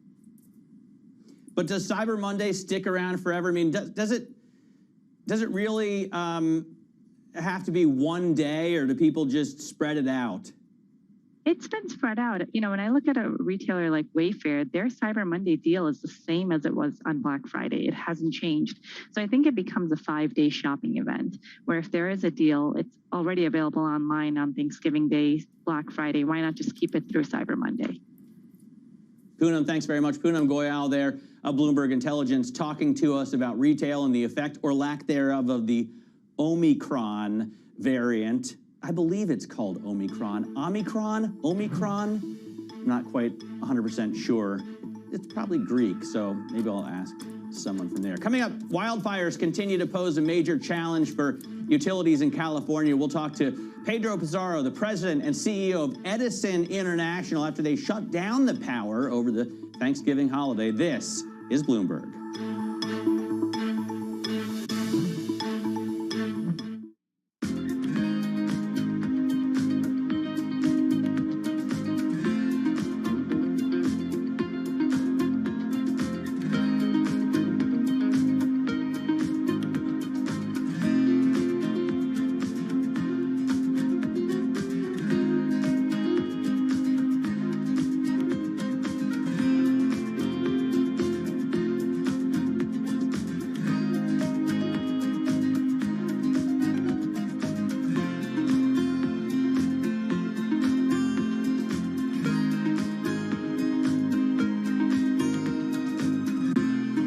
There's a pretty good chance that you use products made by Meta every single day. If you've never heard of Meta, that's because it's the new name for Facebook Inc., the parent company of Facebook, Instagram, and WhatsApp.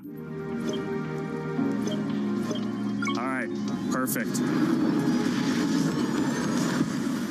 In a spiffy presentation on Thursday, Mark Zuckerberg showed off his vision for what he's dubbing the metaverse. That's a sort of mix of augmented and virtual reality worlds which will let the user explore virtual ecosystems. Much of what he showed isn't yet available. It's really his vision. In that sense, it was more like the sort of presentation Elon Musk does, where he looks at what he hopes might happen one day, than what Steve Jobs does, or Steve Jobs did, which is showing off products he already has available. He also, in the course of it, announced a name to Meta. The company will be called Meta from now on. Our mission remains the same. It's still about bringing people together. That's an effort partly to show the vision for the future, but also a way of casting adrift some of the toxicity associated with Facebook. But if this new company is going to be a success, or the new company vision is going to be a success, he will still have to deal with a lot of the same challenges that Facebook has faced. Concerns about privacy, content management, those are going to be just as pertinent, if not more so, in the metaverse as they are right now on Facebook's existing apps.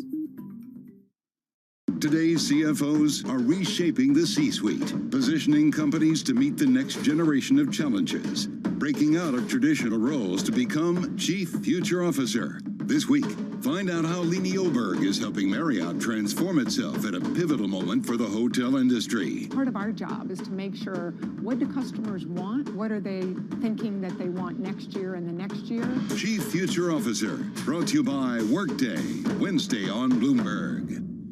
It's really a reminder, isn't it, just how sensitive the markets are to any commentary about trade. We did see some pressure on the yuan, we did see some pressure on the futures. That is now being reversed.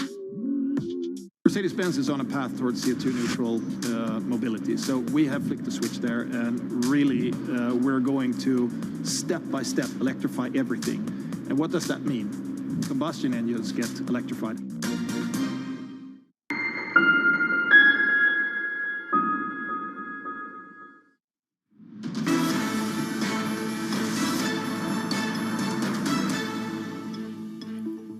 This is Bloomberg Markets. I'm Matt Miller with Amanda Lang. Now, power has been restored in Southern California after thousands of people were left in the dark for parts of the Thanksgiving holiday weekend. The power was cut as a precaution to help avert wildfires during a windstorm. Joining us now is Pedro Pizarro, Edison International President and CEO. And we appreciate you joining us. Thanks very much for your time. I'm sure it was a difficult decision, Pedro, but what went into it, especially over such an important holiday season? Most people are at home watching football, me very unhappily because of the Ohio State University losing to Michigan. But are you going to figure out a way to avoid this in the future, or is it just a possibility that it could be you have to cut the power over Christmas, over Thanksgiving, etc.?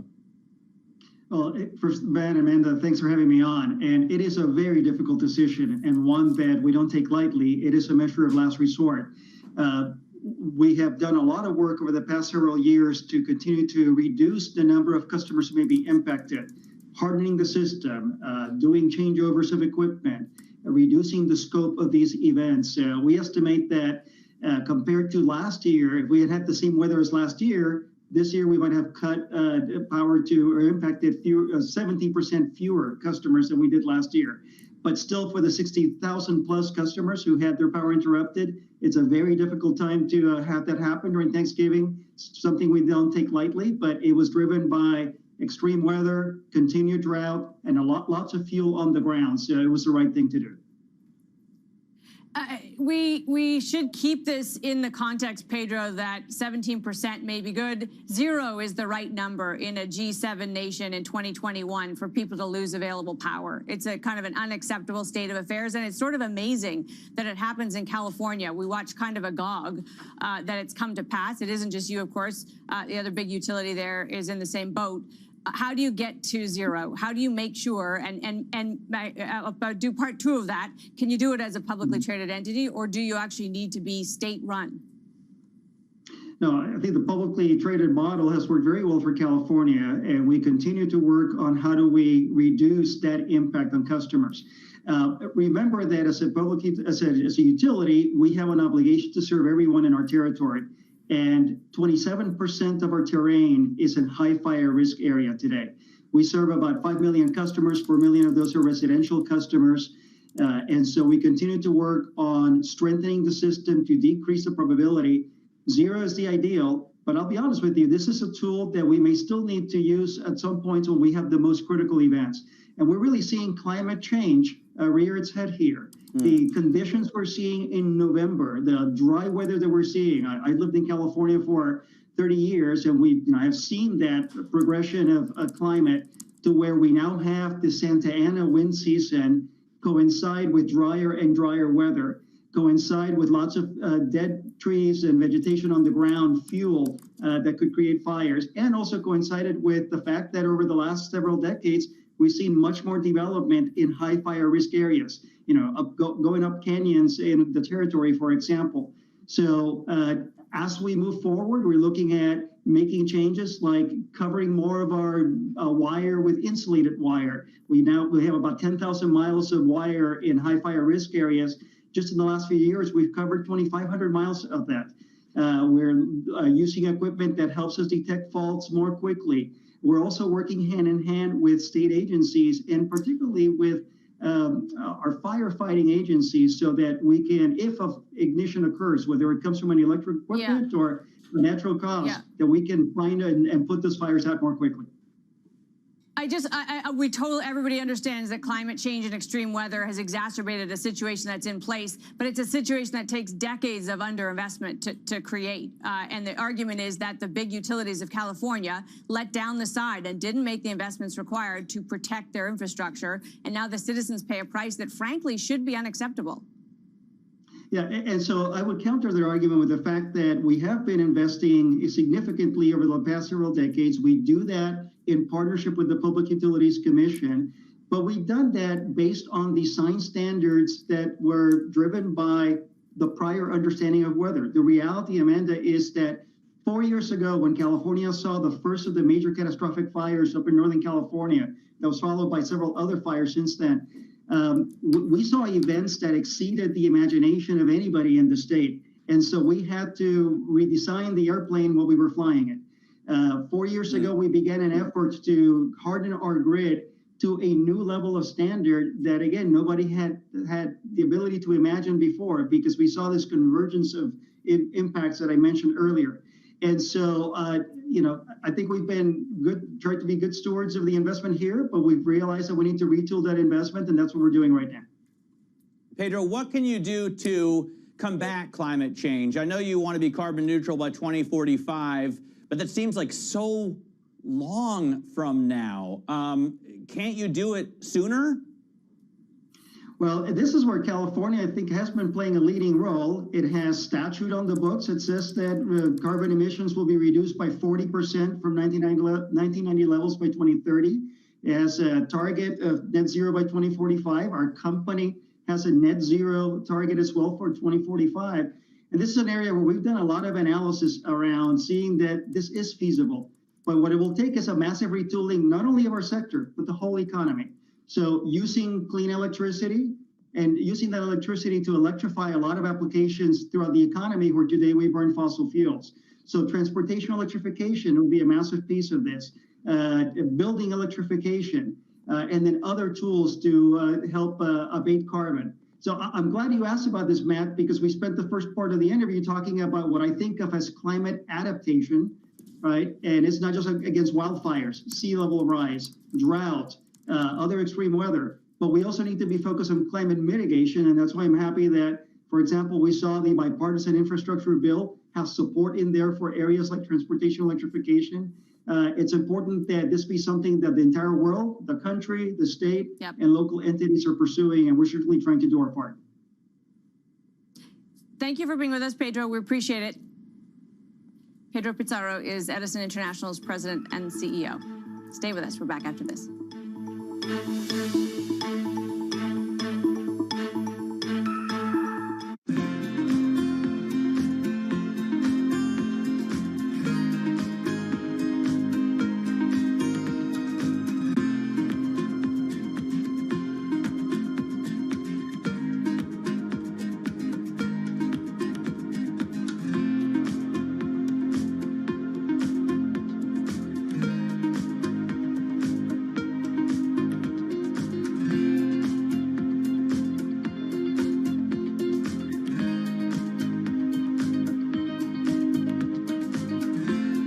Common ground on energy that you share now with the Prime Minister of the United Kingdom? We are both very committed to the transition to a net zero future, and as part of that, to building up the renewable energy capacity for Scotland and the UK. Scotland has got massive potential in wind energy in particular, onshore and offshore, but also some real potential in new and emerging technologies, carbon capture and storage, for example. There's also, I think, an understanding, and perhaps the UK government and I don't entirely agree on the detail of this, but we must accelerate the move away from fossil fuels. We've got to do that carefully in a way that protects the people who are currently employed in that sector, in Scotland around 100,000 jobs, and do it in a way that doesn't see us importing more oil and gas, but instead moving to the alternatives.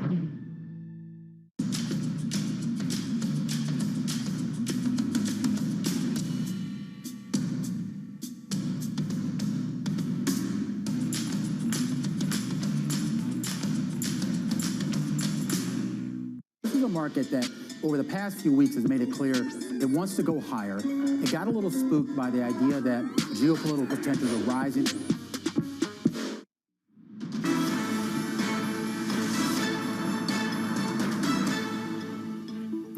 This is Bloomberg Markets. I'm Amanda Lang alongside Matt Miller. Well, as governments around the globe step up travel curbs, that is bad news for commercial air travel. Not so for the private part of it. Megan Wolf is the Chief Operating Officer of FlexJet. Megan, great to have you with us.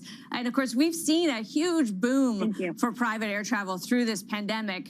Do you expect that to continue beyond the pandemic? Is there a risk that this is a pandemic effect for you, or do you think these are customers that stay with you on the other side of it? You know, leading into the pandemic, we knew that about 10% of all people who could afford to fly private did. And so what we've seen is a migration of the remaining clients that could are starting to come to us. And we think that they're going to stay now that they can see the flexibility, the fact they can fly from one point to the other without having to make multiple stops to get to where they want to be. So I think the ability to shorten their journey and be able to be with family, especially around this time of year, and avoid traveling with crowds, I think you know, that's going to stay with us well beyond the pandemic.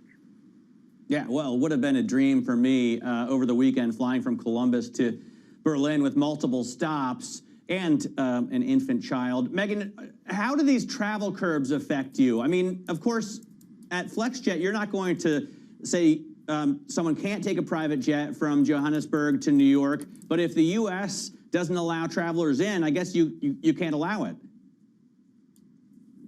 Yeah, we have to follow the same restrictions that the commercial airlines do in terms of where travel can come from, what countries, and then what paperwork is required in terms of testing and vaccination. So we follow all of the CDC requirements, and whatever government, whether you're going to Mexico or to the islands, there might be different requirements there. So we've been following that and adapting to it for the last 18 months. So with the new variant, what we see is that we'll just continue to adapt around whatever those requirements are and stay on top of it. And not a ton of time here, but are you finding you are able to, that your fleet is the right size and you're able to get the equipment you need? We know there are shortages. We know it's a tough market. It's a tight one. Are you the size you need to be, and can you get the planes you want? Actually, we have plans to grow our fleet by about 60 aircraft between now and the end of next year. We're working with the manufacturers to bring them online as quickly as possible because we think this demand is here to stay. And so we want to be prepared for that. We're hiring almost 300 pilots in order to keep up with it. So while we navigated Thanksgiving weekend quite well, I think our clients were happy with the results and getting through the travel without those interruptions. I think, you know, being prepared for what's to come is what we're focused on right now. All right, Megan, thanks very much for joining us. Megan Wolf there of FlexJet, coming to us from the great state of Ohio after it's kind of a sad weekend for us, Amanda. You know, we lost an important football game to the folks from up north. You could put a weapon to my head and I wouldn't be able to tell you anything about that game, but I'm sorry to hear it for you, I guess. It's the most important rivalry in college sports. Ohio State, Michigan. In any case, we'll try, and I guess I'll try and move on. Although it's been difficult. A difficult couple of days for me. For Amanda Lang, I'm Matt Miller. This is Bloomberg.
When you put the garbage inside, there's a little sensor that detects the garbage and speaks out.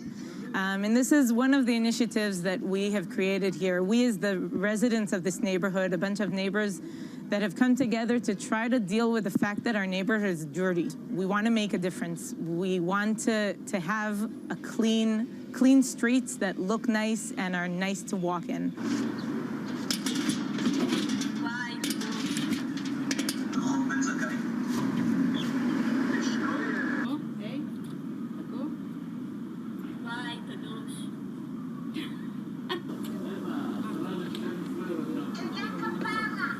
בבקשה.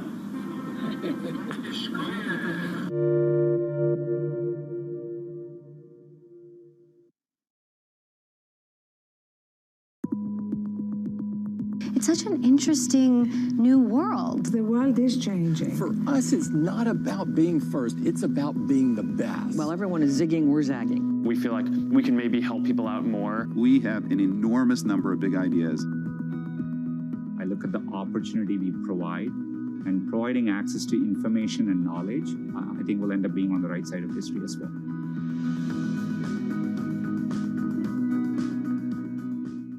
Right now, about half of U.S. households invest. We'd like to get that number up to 95+%. Investing should be as ubiquitous as shopping online. It should just be something that people do. Bloomberg has enhanced search on the terminal to deliver what you need when you need it. Now, you can simply type phrases in everyday English in the command line. Compare financials. Find people. Analyze markets.